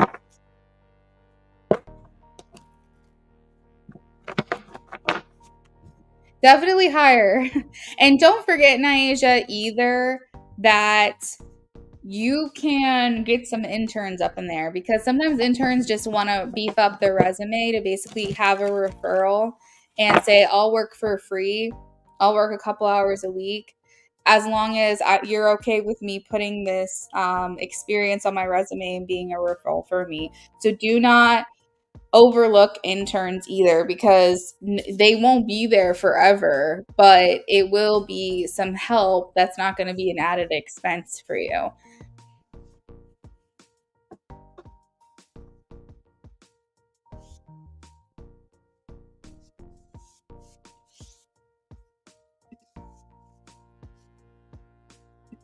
Philomena, did you donate again?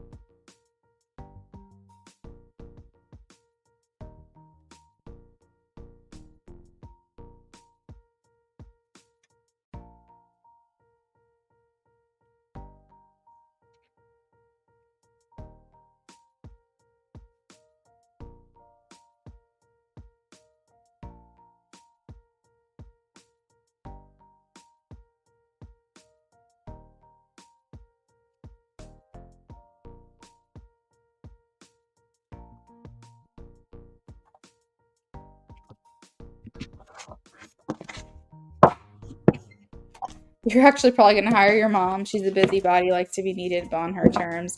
Yeah, no, I'm the same way. I like to be needed, but on my terms. Like, you're not going to sit here and tell me, like, what the deadline is. If you're not paying me, if I'm helping you, I'll do it.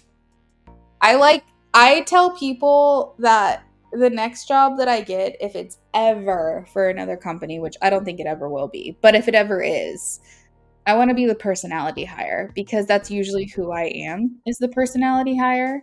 I was the personality hire at my last job. I want to be the person that contributes, but I'm tired of working my ass off and being unappreciated. So I was like, they expected a lot of me. They wanted to pay me nothing at all, and they wanted me to do everything, plus also be like the therapist of the office for every single person that like had a problem and needed to vent. I can't even tell you how many people were coming into my office to just vent to me about their day.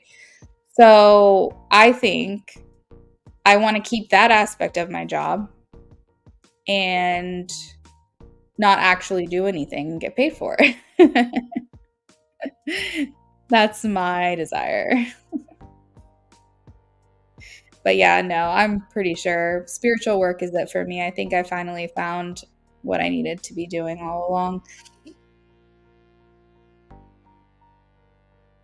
I think if I was going to work somewhere else, I would have already done that at this point, because it's been um January will be 3 years, so like 2.5 years. But yeah, I'm ready for your BOGO, and then after Niasia we have IJ, and then it looks like Philomena donated again as well.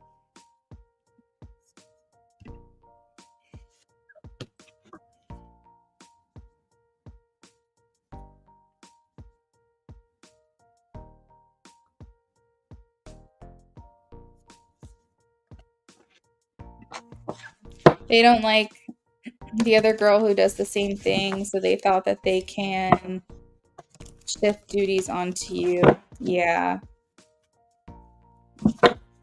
Well, that's because you're good at what you do.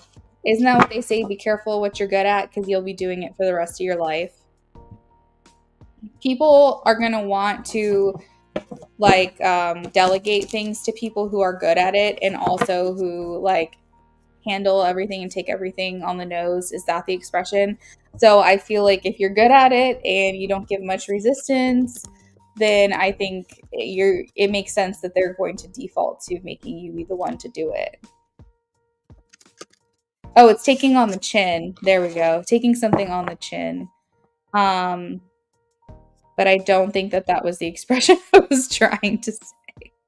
Oh, yeah. No. I was right. When you take something on the chin, you accept an unpleasant or difficult situation without making a fuss about it. Yeah, I was right. I just said taking it on the nose. But yeah, you get what I was trying to say.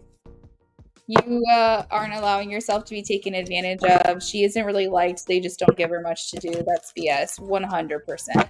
Especially if they're paying her the same amount. That's bullshit. That's like weaponized incompetence, but in attitude form.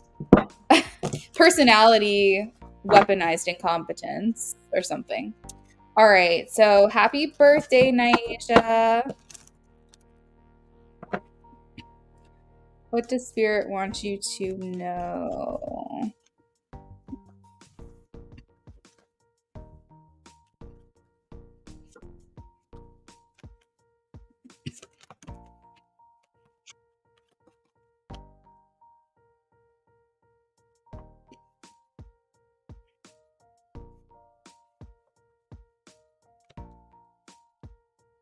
Hey, James. Yeah, if you want, you can be the last donation of the night.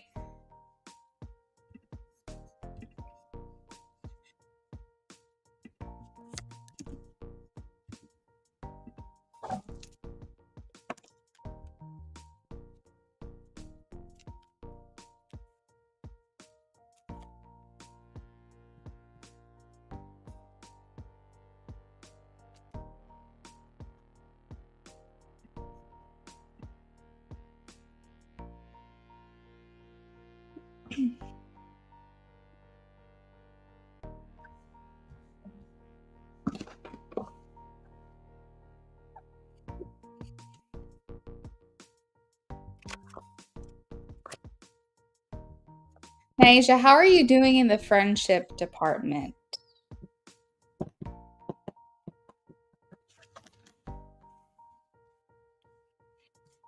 I think one thing they want you to be made aware of is that they don't want you to be taken advantage of. And I do have the Seven of Swords here, which I was like, what could this be?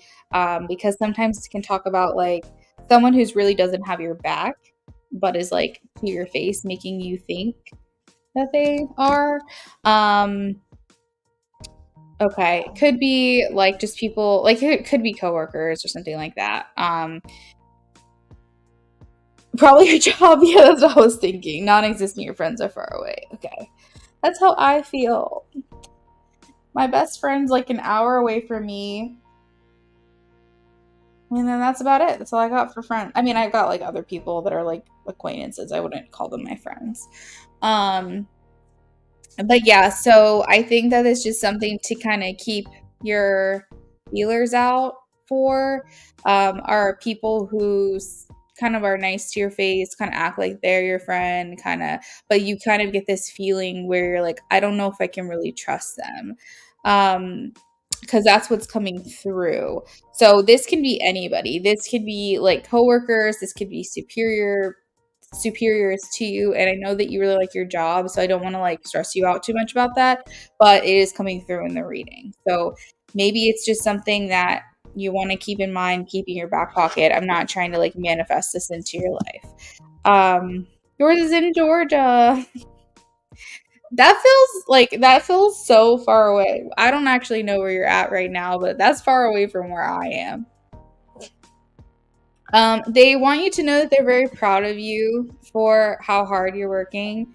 The Eight of Pentacles is coming through here. Naija is like, you're not afraid of hard work. I understand. You're not afraid of it. You're just like, no, I can do this. It's fine. But the Nine of Pentacles is basically like, we applaud you. And also maybe applauding you for sticking with something, seeing something out, being consistent every single day. New York, God, that's so far away. Oh my God. That's so far away from Georgia. Aww. Because I feel like friends are coming up here. I don't know. Let's see. I do want you to know they are saying easier times ahead.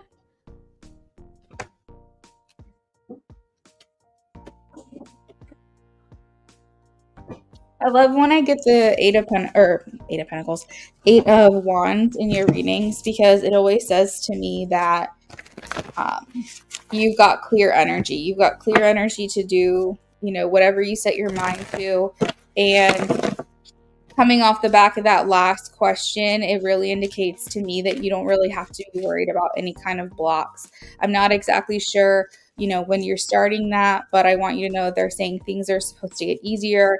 They are calling this a transitional time for you, like a time phasing between like now into where your life starts to change. They say there is a lot going on right now. Be very specific in your decisions that you're making.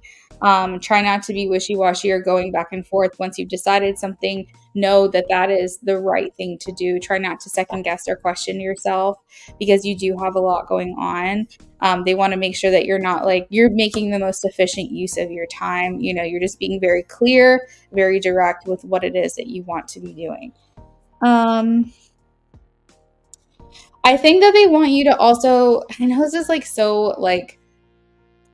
it's all about a balance. That's what I will say. And I think that there's times, even if it's like once a week or something like that, they want you to take some time for yourself. They want to make sure that you are doing something for you. And part of that has to do with a social aspect. So you might feel like it's easy for you to give yourself solitude. It might be easy for you to give yourself time alone, or like being at home with your husband, things like that.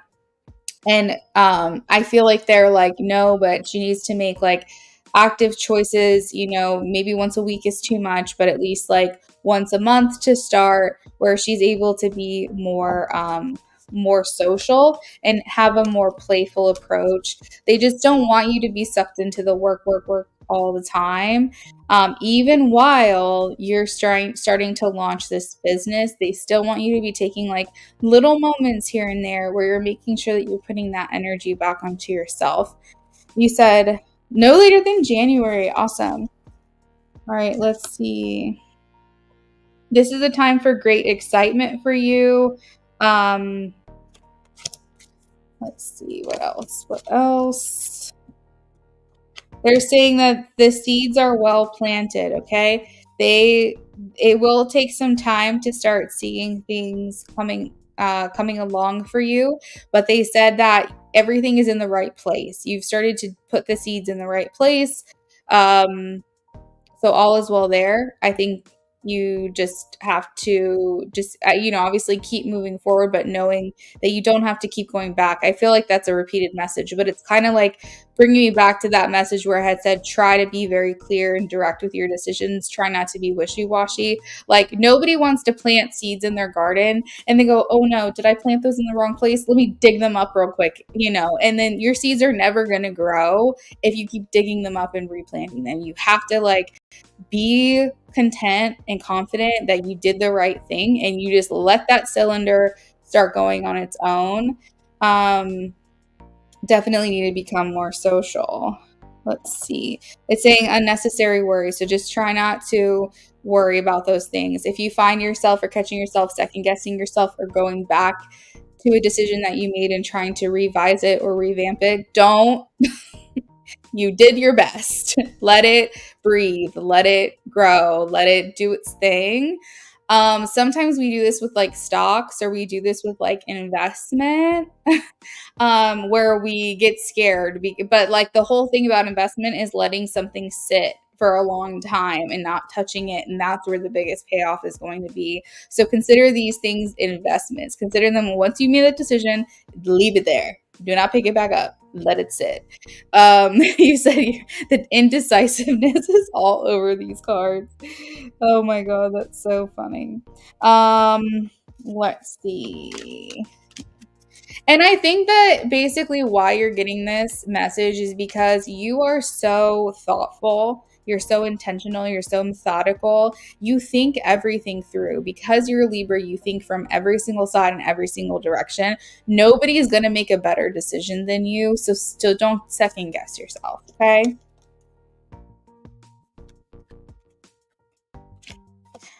We've got CEO energy here. We have the Queen of Wands. All right. So this is your leadership coming through, becoming the head of a company.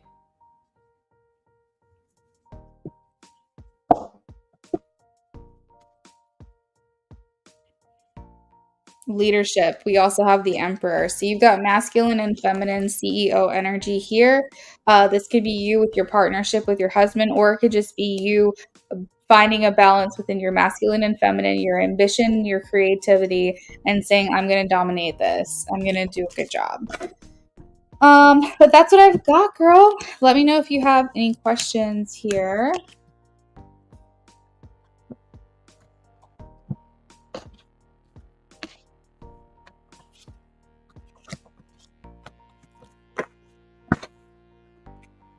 And it's funny because you said your Libra makes you indecisive, and I'm over here like my Gemini stellium makes me indecisive.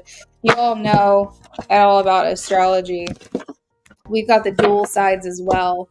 Pisces, Gemini, and Libra all have the dual sides. Not only do I have my sun in Gemini, but I have a stellium there. I also have Mercury. And on top of that, if that wasn't bad enough, it's also in the third house, which is the natural placement for Gemini. So I've got my Venus, I have my Mercury, and I have my Sun. So when we want to talk about indecisiveness, like, and I can never make a choice about anything because I'm seeing things from every single angle, I totally understand. I totally understand. Luckily, my Capricorn stellium allows for me to be happy with the choice I made once I finally make it, but there's a lot of deliberation, and it's excruciating. It's excruciating how much trouble it takes me to make a decision about anything. Beautiful reading. I'm worried about the work people. Is it Kate? No. Is it Kate? No. I'm getting 2 no's. It's not Kate. Oh my god, you've gotta wait, do you have a Libra? So you have a Libra stellium. Do you also have a Capricorn stellium as well? So how many planets do you have in Capricorn? We do have so much in common. Most of my planets are in Gemini, and then the rest of the planets are in Capricorn. And then like there's like so 1, 2, 3, 4, 5, 6, and then there's like 4 randomly in other places. I have a lot of empty houses. 5 in Cap and 4 in Libra. Holy shit, girl. You have a double stellium like me. That's very rare. I wouldn't say it's as rare as like a grand trine or anything, but I'm saying that's pretty rare. Most people, it's rare to have a stellium in the first place. Okay. But to have 2 stelliums in a chart, that's like double rare. But I'm trying to think Neptune, Uranus, my MC, and there's one more in my Capricorn, which is in the 10th house, which is in the natural place of Capricorn as well. So yeah, I think that's why we get along so well, because we understand each other.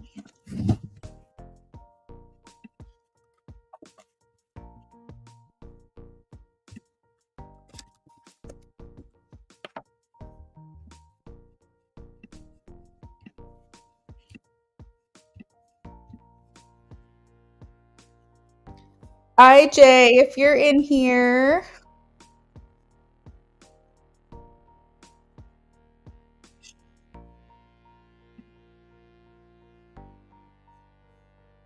Yeah, so I've got, oh, Saturn, duh. Saturn. I have Saturn, Neptune, and Uranus in my 10th house, including my MC and my Uranus and my MC are on the same degree in the 10th house. And then I have 3 placements in Gemini, and my Taurus is like 1 degree off for my Gemini as well. So I almost have 4 houses, or sorry, 4 placements in my 3rd house. It's crazy up in here. This all resonated. You'll talk my ear off. Hell, I will talk some of your off too. It's okay. We can just talk to each other. Oh my God. Have a good night. Have a good night, Naija. You're very welcome. I'm so happy to hear it all resonated. I'll tell B you said hi. Go read your chart. You'll post your questions. Okay, James, I got you. Bogo, just for laughs for me. Bye, Naija. Have a good night. Philomena, if you want to post your questions as well, you're going to be next after IJ. Just for laughs for me, what did my other minders from her FBI investigation team think of my latest post? Okay, hold on. Her other minders. What century are you from? Who talks like that?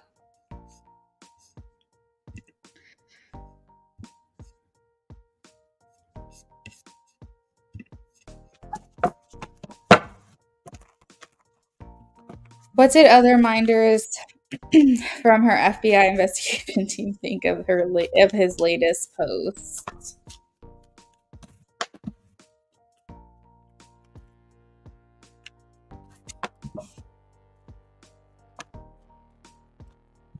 You read a lot. Old soul.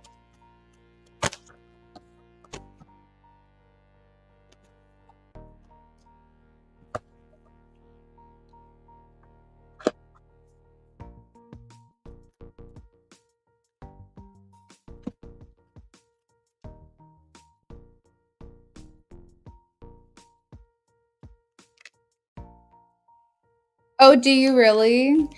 Yeah, like I want to read. I want to be a reader. I really, really do. I just cannot. I have books on tarot, which are great. I also, and like at some point, I will be getting like herbal medicine books and things like that. I think that it's important to have books. I see the value in them. I respect and I appreciate them. But in a world where podcasts exist and audiobooks exist and videos on the same subjects that are in those books exist, that's what I will lean towards because I want to get so much done at once. I can't justify if I can listen to the reading material while I can do some dishes or do the laundry or go on a walk or whatever. I can't justify sitting down and reading a book. I have a very hard time with that. Now, in theory, that sounds amazing, but in execution, it's not very realistic for me. So I commend you. I think that is incredible. It is definitely something I have tried multiple times. So much so that I actually have a little like reading light that you can clamp onto the book that I bought that has now turned into a nightstand light because I do not read with it. I always try to start it and then somehow along the lines I give it up in like a week. I don't know. I don't know what my problem is.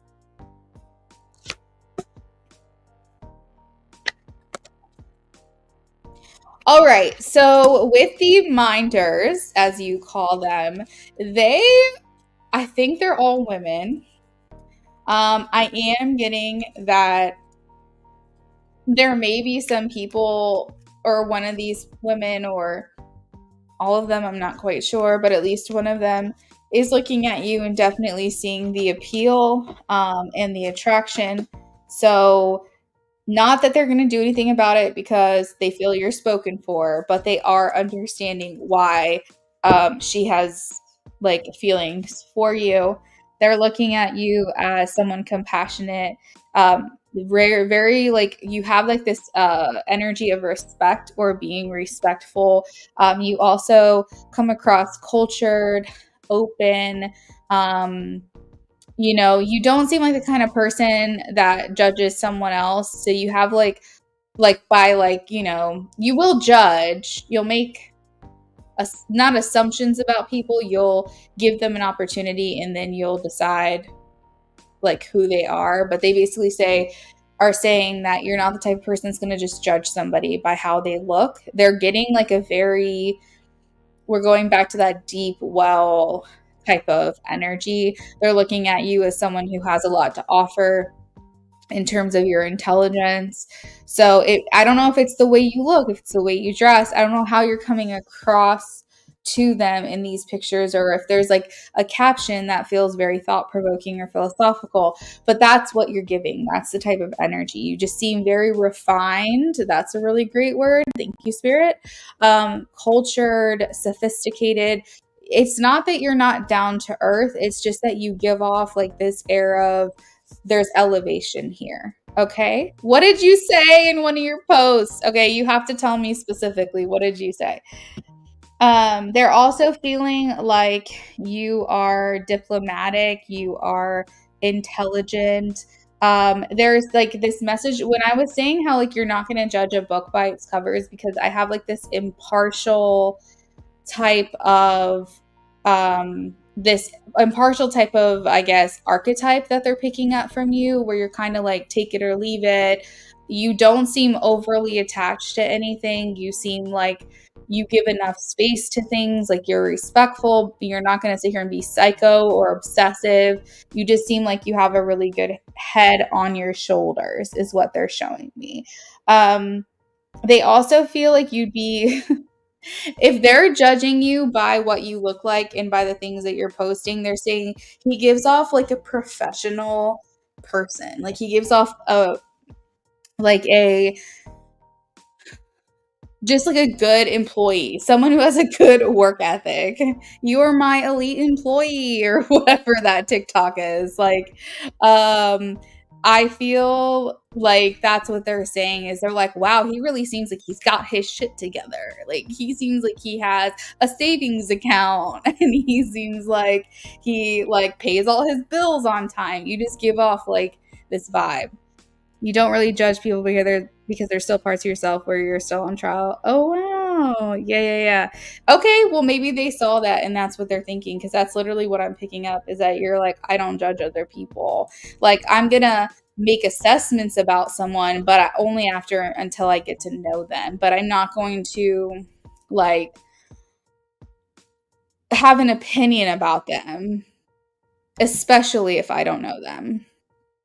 I believe everything in life is temporary, so you take nothing too serious. Yes, that impartial. So refined, cultured, trustworthy, compassionate, respectful, brilliant, impartial, professional, diplomatic. You're kind of wedged like right in the middle, fair, balance, that kind of thing. And they're like, he would be a good employee. I would hire him. So yeah, I feel like they just feel responsible. That's a good word. Responsible. So that's what they're gathering. Any questions on that?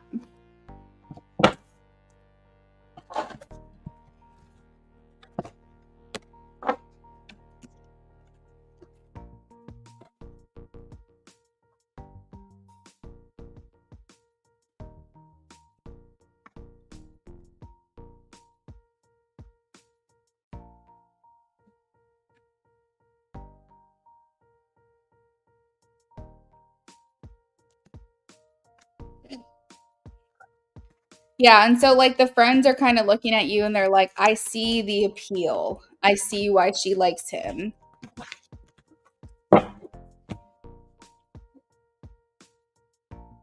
I saw a meme that said people will make fun of you, not in a bad way, for being responsible. Oh, man. That's funny. Like, you actually brought up an umbrella because it's going to rain. You know what? That's actually so true. You're like, God, you're such a nerd. Like an umbrella, like you already know it's gonna rain. Yeah, no, I can understand that. I'm partial to being responsible, and then the other half of me is like, I'm a fairy in the woods, and whatever happens, happens. So I like to be prepared, but I can only focus my energy on preparedness in certain categories. So you will see like me take really good inventory of our house, for example. I know when we're running low on something, when we need to re up on something. I like keeping things well stocked. But ask me what the weather is going to be, and I'm going to walk outside in shorts and a tank top, and it will be pouring rain, and I will have no idea. Like, I can only direct that attention of responsibility in certain areas of my life. It's pretty bad, but it's not horrible. My husband's also very responsible, so together we make an adult. Do they talk to her about that? You're a balance of both, responsible to a point, live for adventure. Do they talk to her about that? Do they talk to her about that? I think they talk to each other. I think they talk to each other. So like there might be like these groups of friends, these minders as you call it, like some of them know each other. And I think they're talking about it to each other. They might be bringing her into that conversation, but I'm not getting a clear answer on that. But I think so. I think that they do. I just think the thing is that she's not super open yet to communicate about you.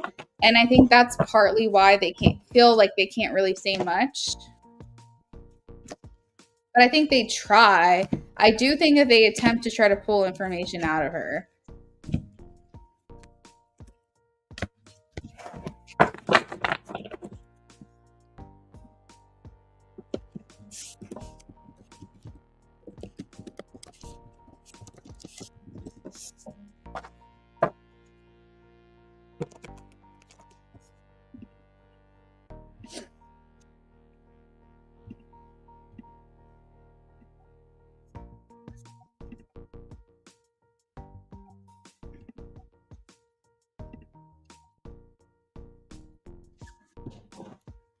Hey, Philomena, if you are ready. Oh no, did my phone die? Oh, if you're ready, I'm working on IJ's like last section of his reading. So just wanted to make sure you were here. But if you are ready to post your question, you can do that too if you want. About these two training me from a distance posts she makes. What does she want you to know about her or these things?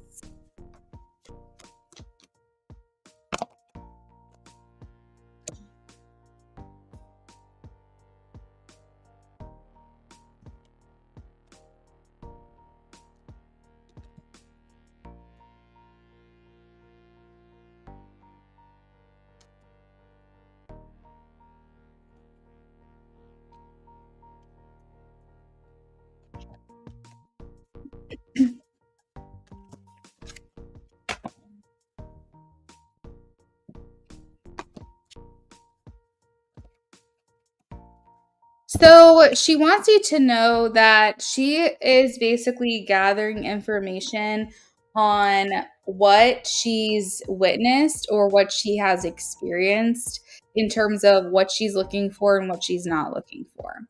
So I think the whole training you, quote unquote, from a distance is not necessarily her saying, I don't think that you have these qualities.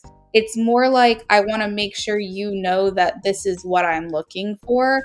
And hopefully you have these qualities. I feel like you do. And if there's something missing, work on that. Like, because I don't think that she wants to sit here and control you as a person. I don't think she wants you to change who you are, any aspect of who you are.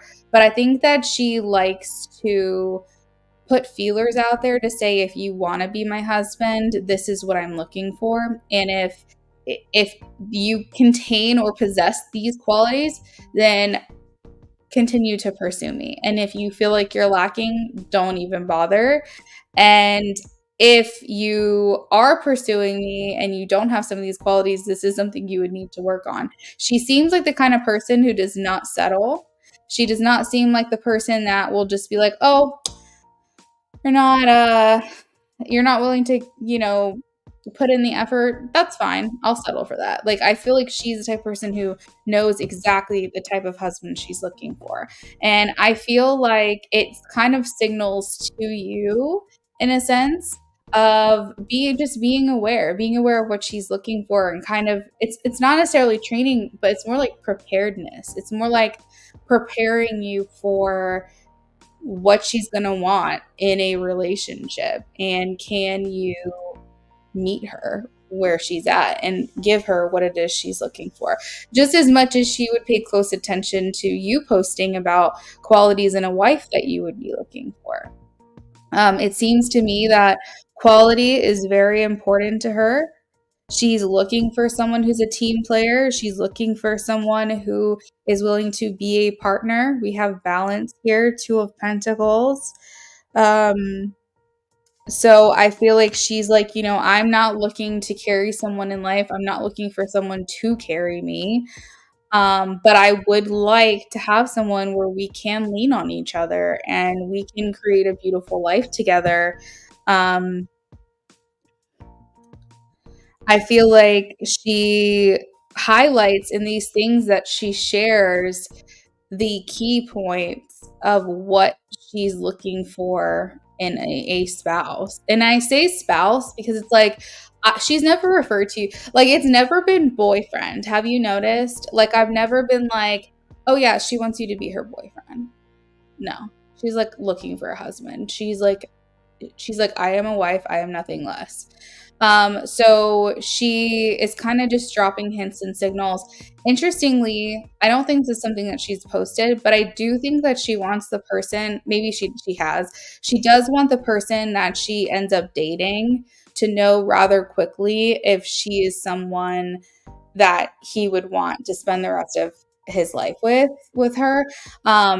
She doesn't want to be dating someone for a very long time and not get married. So I'm not exactly sure the motivations behind that. It could be many things, but I think that she's like, I want to date someone and I want to know within a year that he's ready to propose.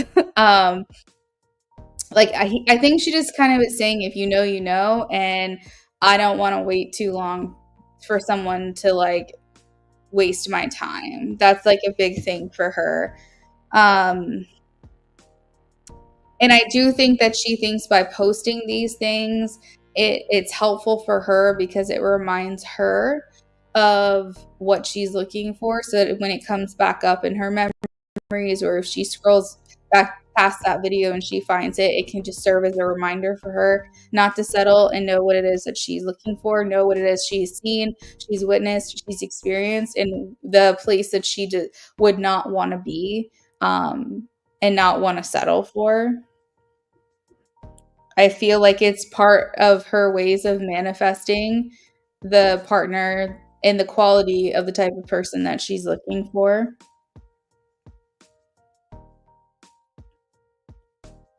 And I think that she's very, very confident in these qualities. Like, I think that this is something that she feels very certain is what she's looking for. And so if some of these like negative aspects, like for example, she's looking for someone who's confident, it could indicate she's been with someone who had low self-esteem or insecurity. And she's like, I never want to go back there. I never want to be with someone like that again. So she's taking basically all that she's learned and all of what she inherently wants and trying to share that, you know? You said doesn't scare you at all. The funny thing is, you haven't seen her as anything less. Aww. See? Isn't that kind of crazy, though? Because, like, sometimes I'm like, oh, well, they want to date you, or they want to, be your girlfriend or whatever. And I'm just like, no, I don't think I've ever done a reading for the two of you where I was like, she's wants to be a girlfriend or a fiance. She's like, no, I'm a wife. And I don't think that she's unwilling to, date you for a little while. I mean, I don't think she expects you to know on the first date you're going to marry her. I mean, would she love that? Yes. Would she want that fairy tale? Absolutely. Especially if she's sure. But I also think she knows there's an aspect of realism here that she, like, generally speaking, you date someone for at least a year before you decide to marry. And then you plan a wedding, and then you've been together 2 years roughly by the time that you get married. Generally speaking, that's the pretty quick timeline. But I still think she's like, no, I'm done. I'm not playing games. She's like, I'm not messing around. Like, this is serious to me, and I don't want to waste my time.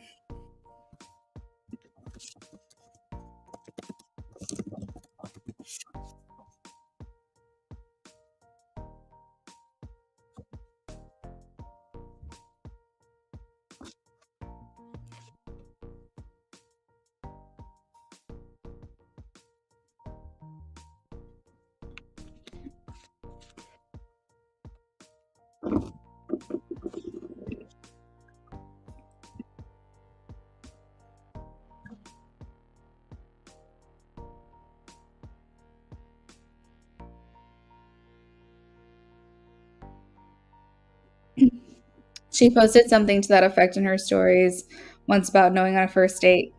I'm on it. Thank you, IJ, for the confirmation. Yeah, that's definitely her vibe. I feel like I can pick up on her pretty well. And I don't know why that is, but I appreciate her energy being very open, where I feel like I can get, and I think too, IJ, it helps that you're open as well. Cause I know I can always tell when someone's feeling closed off to a reading, or they're like worried about what I'm going to say. So like they're very closed off. When you come in with a very open energy, it's definitely helpful.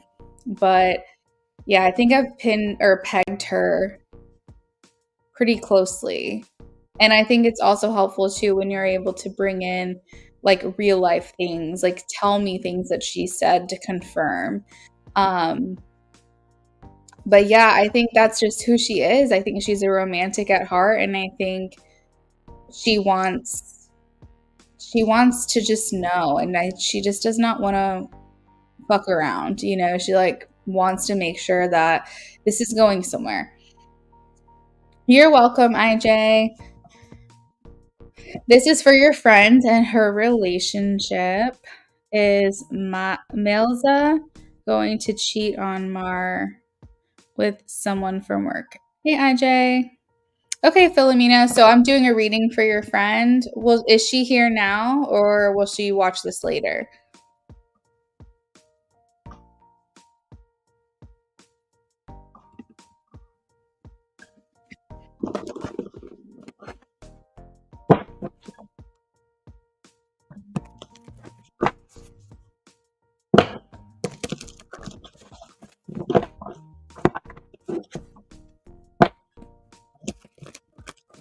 Okay. All right, let's see.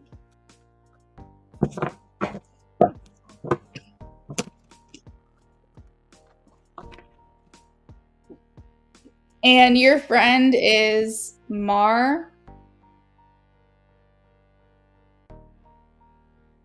And her partner is Melza. Just to clarify.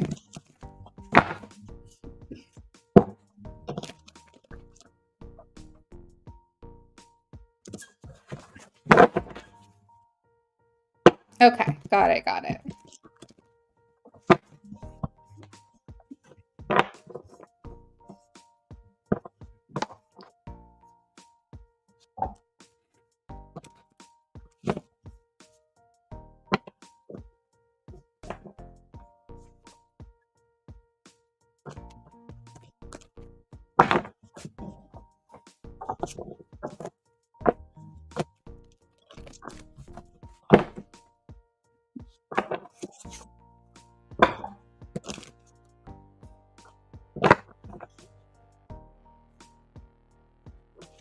right.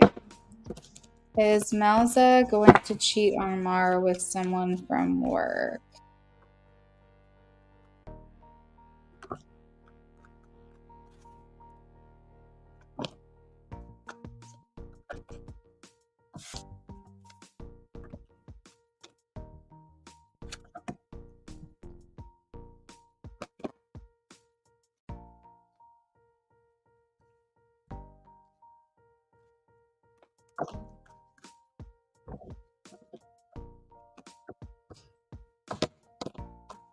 I'm getting a no, Philomena. I do have the Three of Swords, so I feel like no.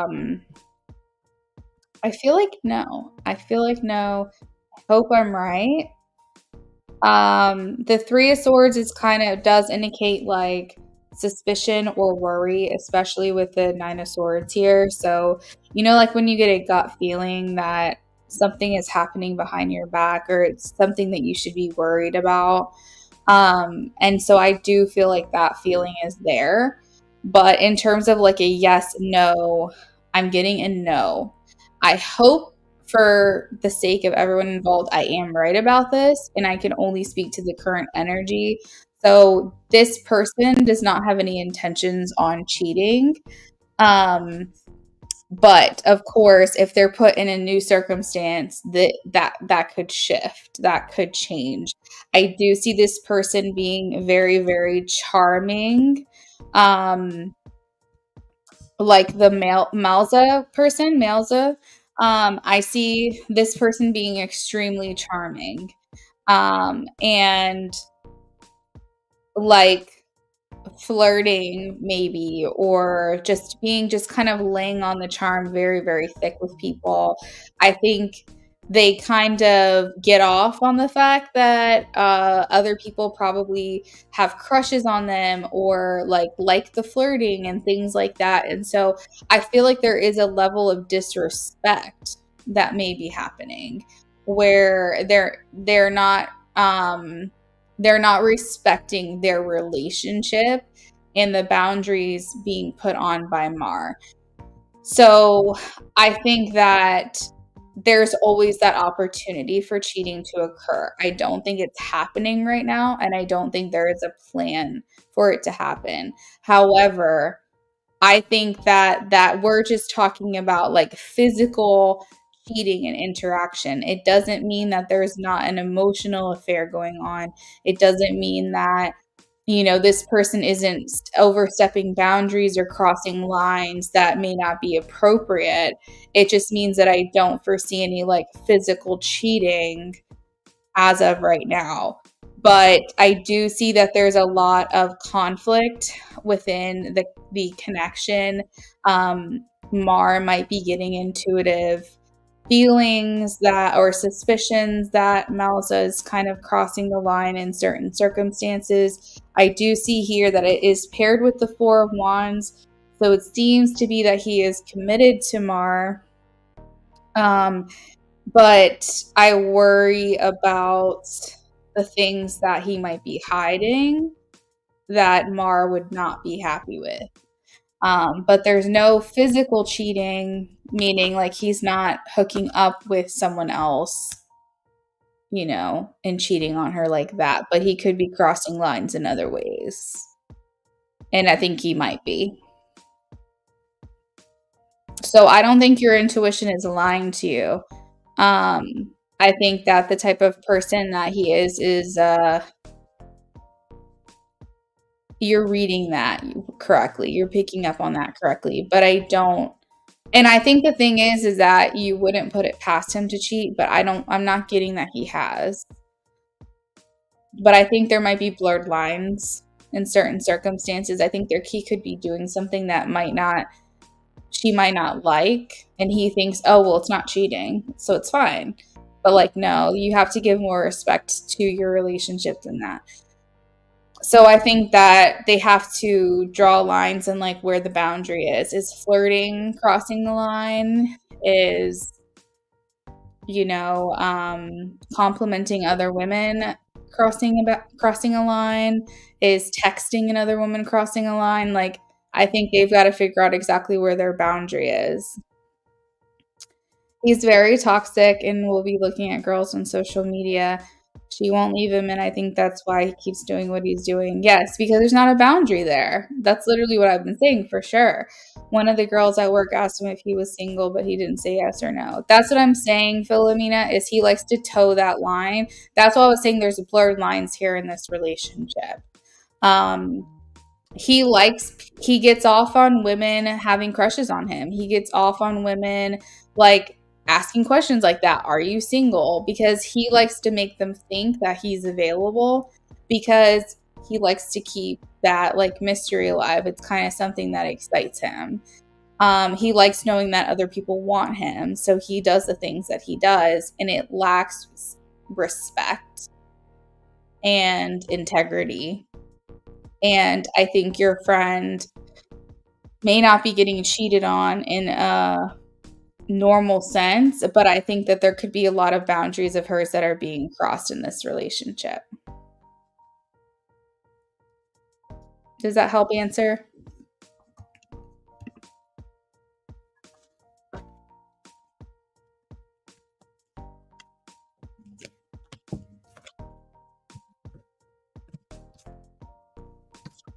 I think there's even things that he does that she doesn't know about.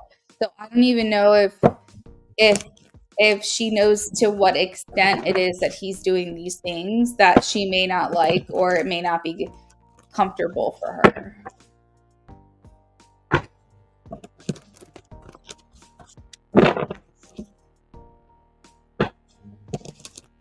Yeah. That's a tough situation. Like, you can't really tell someone what to do. They have to figure it out for themselves. They have to get that person out of their system. Like I said earlier, you can't make someone see what they're not ready to see or do what they're not ready to do.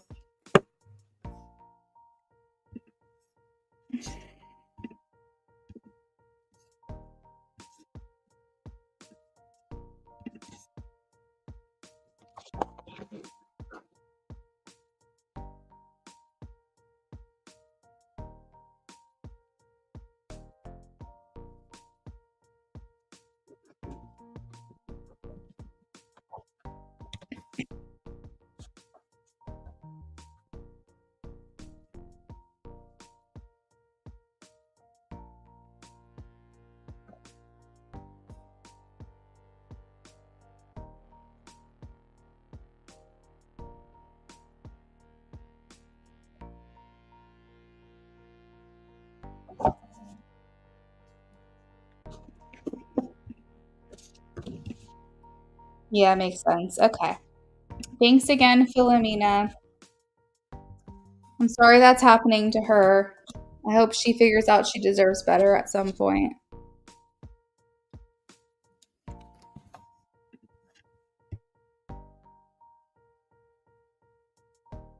James, are you in here?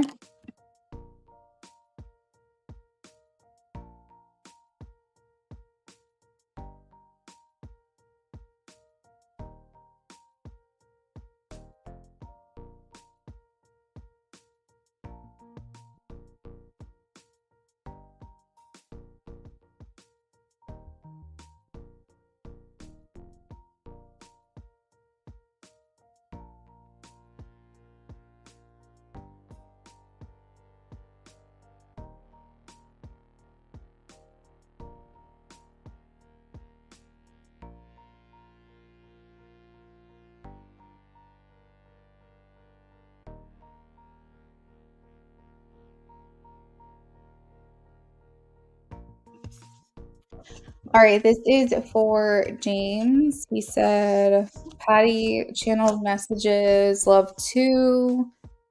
How does she view you romantically? Any guidance on your relationship together? Okay.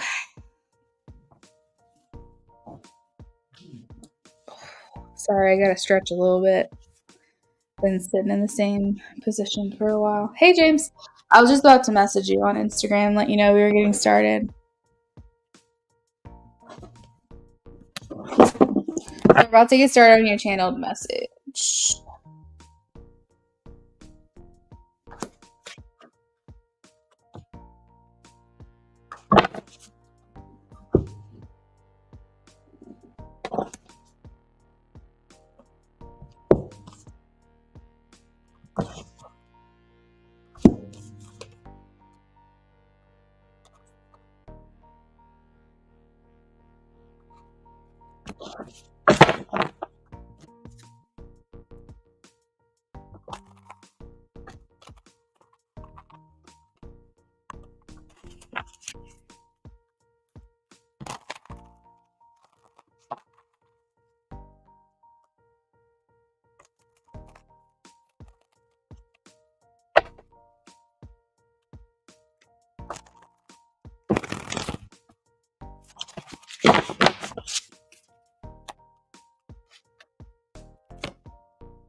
All right, James, I have your channeling. So she says, I know that I give you mixed messages, signals, and I am sorry for that. I hope you don't hate me.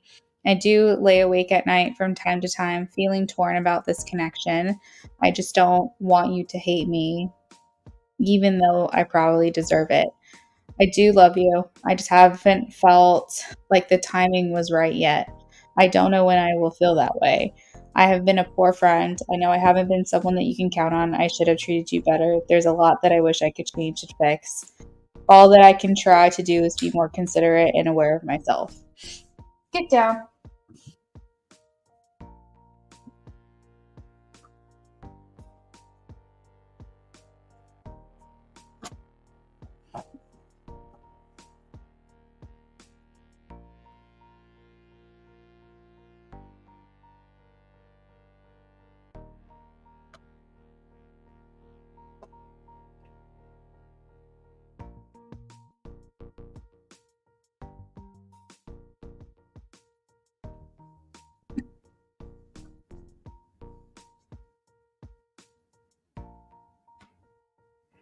All right, let's go ahead and get shuffling for your love too.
All right, so there are themes, James, of like wanting to find things in common with you, wanting to figure out what you have in common, wanting to figure out ways in which you're compatible. It does feel like she might be looking at you in a different way or a different light, where she's trying to see um like okay, what have I not seen before in him? Like what where can we meet in the middle?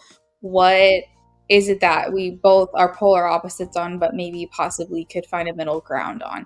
I feel like it's almost like she's trying to, you know how I mentioned like a pros cons list last night? It's almost like she's doing that mentally and she's trying to put more pros in your column. And I think it's because she does know you're good for her, you know, and even though that's like a tough concept for her because again, she views love as something toxic and like she only feels love if it's toxic and I don't know. I think that there's just something that's kind of like spoken to her about kind of like going, maybe I should take another look at this. Maybe I should look at this again because for whatever reason, he keeps coming back around and I keep coming back to the same idea of like, could we ever be together? Could this ever happen? What could I make this look like? But I think right now, really, she's just in the mindset of where can we just like be on the same page? Because you guys butt heads quite a bit.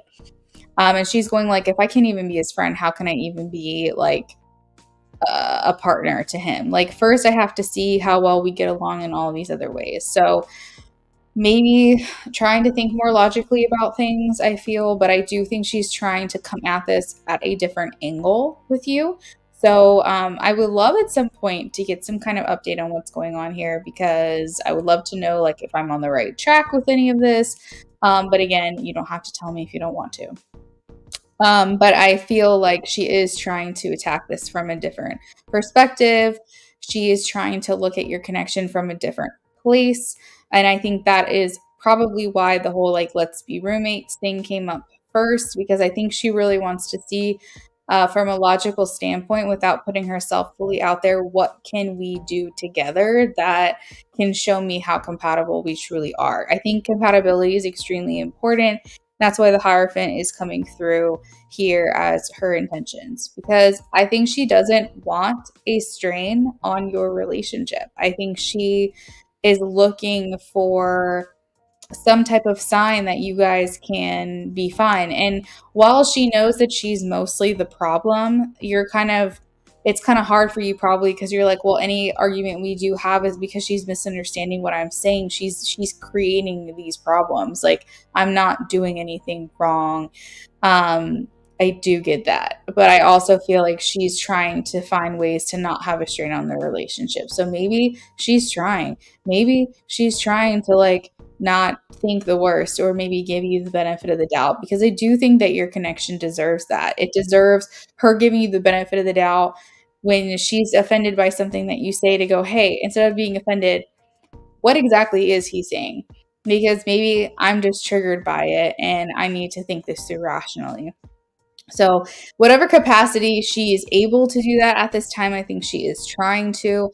A lot of this is in thought form, but I think genuinely she just wants to see how well y'all can get on, and how long for, and how consistently for, without some kind of like argument or something. And remember, she thinks disagreements are passion. She thinks arguments are, even though to her logical mind, she knows that's not healthy. It's not about her logical mind. It's about her feelings. It's about, if we're fighting and we're arguing, then we're passionate for each other. And like maybe trying to invoke some type of that feeling, because otherwise it can feel very diluted. It can feel very mild, and she needs that excitement in her life, if I'm gonna be completely honest. So but at the same time, she's fighting that logical mind of herself, where it's telling her, okay, but that's not healthy.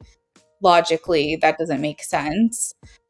So I think honestly, just trying to have more fun in your moments, trying to be more consistent in her feelings, trying to make sure that an argument's not breaking out, or a disagreement, you're not butting heads.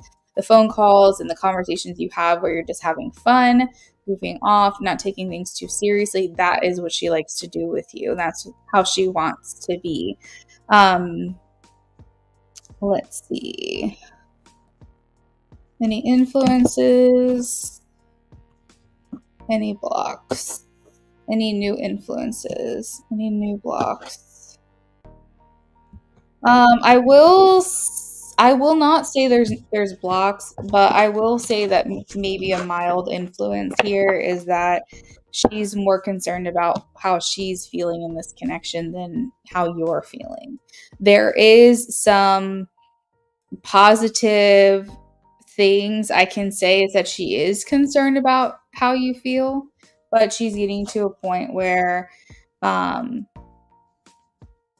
she it's like, okay, so she's getting to a point where she is concerned about your feelings and where you're coming from, but I think that again she's still more concerned about her own. So she's still putting Patty first, and maybe that's something you need to know. All right, let's take a look at your BOGO 1. BOGO 1. How does she view you romantically?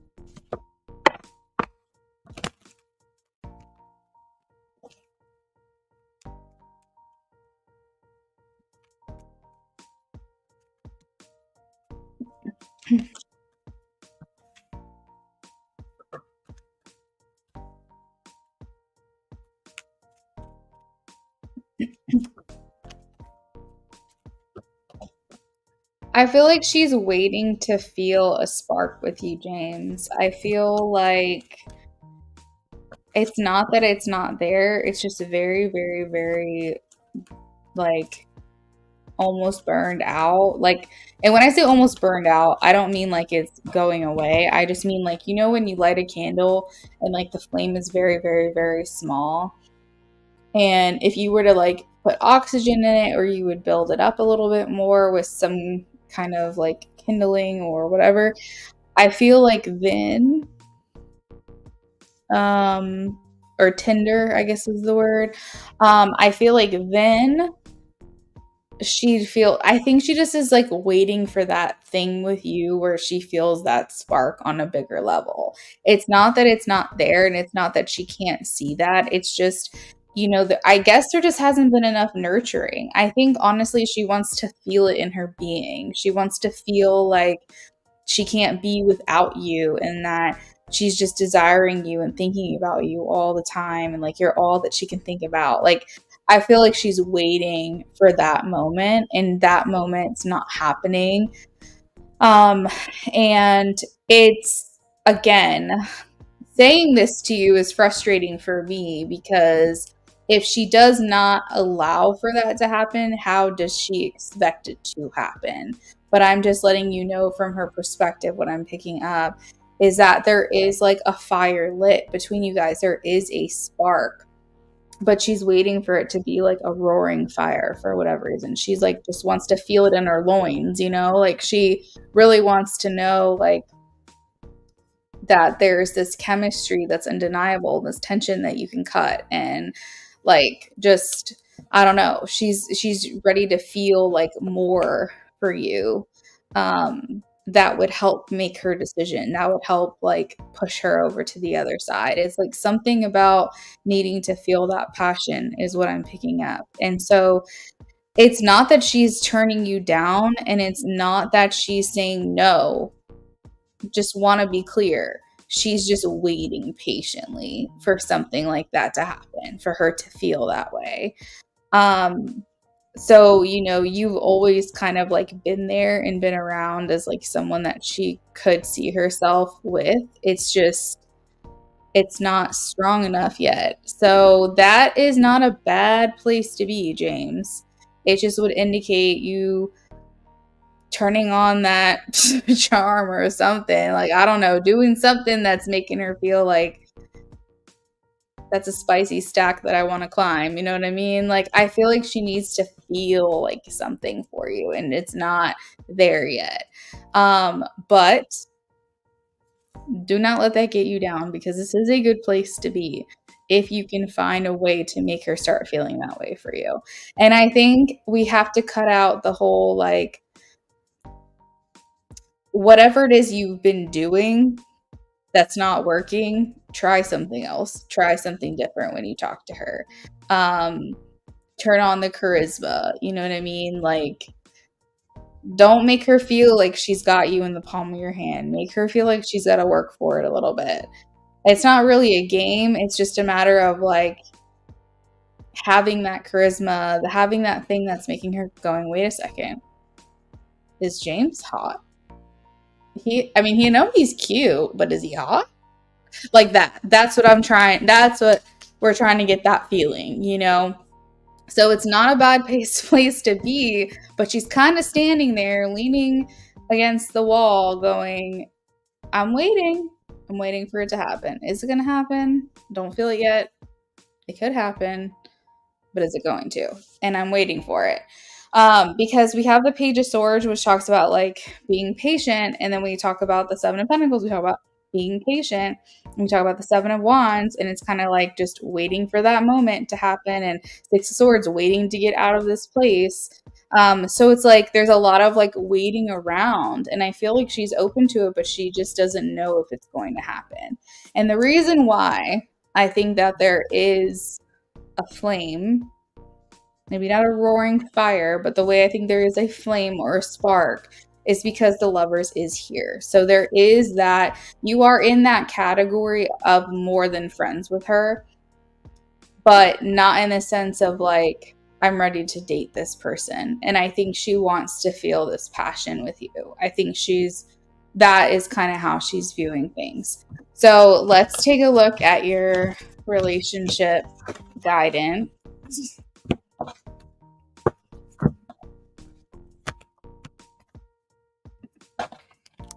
Hello to those of you who are just joining in. All of my lists are closed for the night. We're working on the last reading of the evening, but you're more than welcome to hang out if you'd like. I'm off on Saturday and Sunday,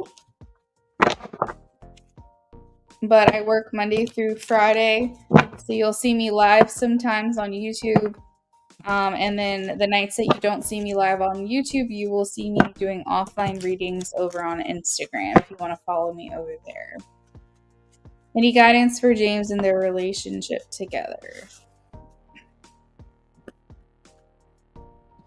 So they're saying one step at a time, James, and I'm seeing this especially through the building of the foundation with the Four of, or building back better, I guess, the expression here, because it's the Tower and then the Four of Wands. But really quickly, it also says 1, 2, 3, 4 on my clock, which means like taking the natural steps, like taking the next step. Like one step at a time, like climbing stairs, basically. So basically they're saying, do not rush this. Do not like allow for things to kind of naturally unfold. Taking out the desperation energy between you two in the connection is really going to help a lot. First card out is the Tower, saying whatever we were doing is not working. That is kind of what I've already mentioned. But essentially, they're saying dismantle everything that you've already tried. Like, you've already tried to go at her in a nice way. You've already tried to go at her in a frustrated, mean way. You've already tried going after her in a romantic way. I don't know. Maybe you just put on the charm. Like, maybe you just make yourself feel irresistible to her. Like, channel your, like, inner masculine, like, whatever she's looking for. I feel like just try to rewrite this if you can and build it back with a different foundation. One without the feeling of like, oh, we're going to be together, we should be together, we're meant to be together. Going at it from a different angle. Hopefully I'm not beating, a dead horse with this information. I'm not trying to be redundant or repeat my messages, but they have already come through and I just want to like throw it out there. Any more guidance for James? Any more guidance for James? Let's see. Yeah, passion is coming through. They're saying the passion is going to lead to your marriage. Tell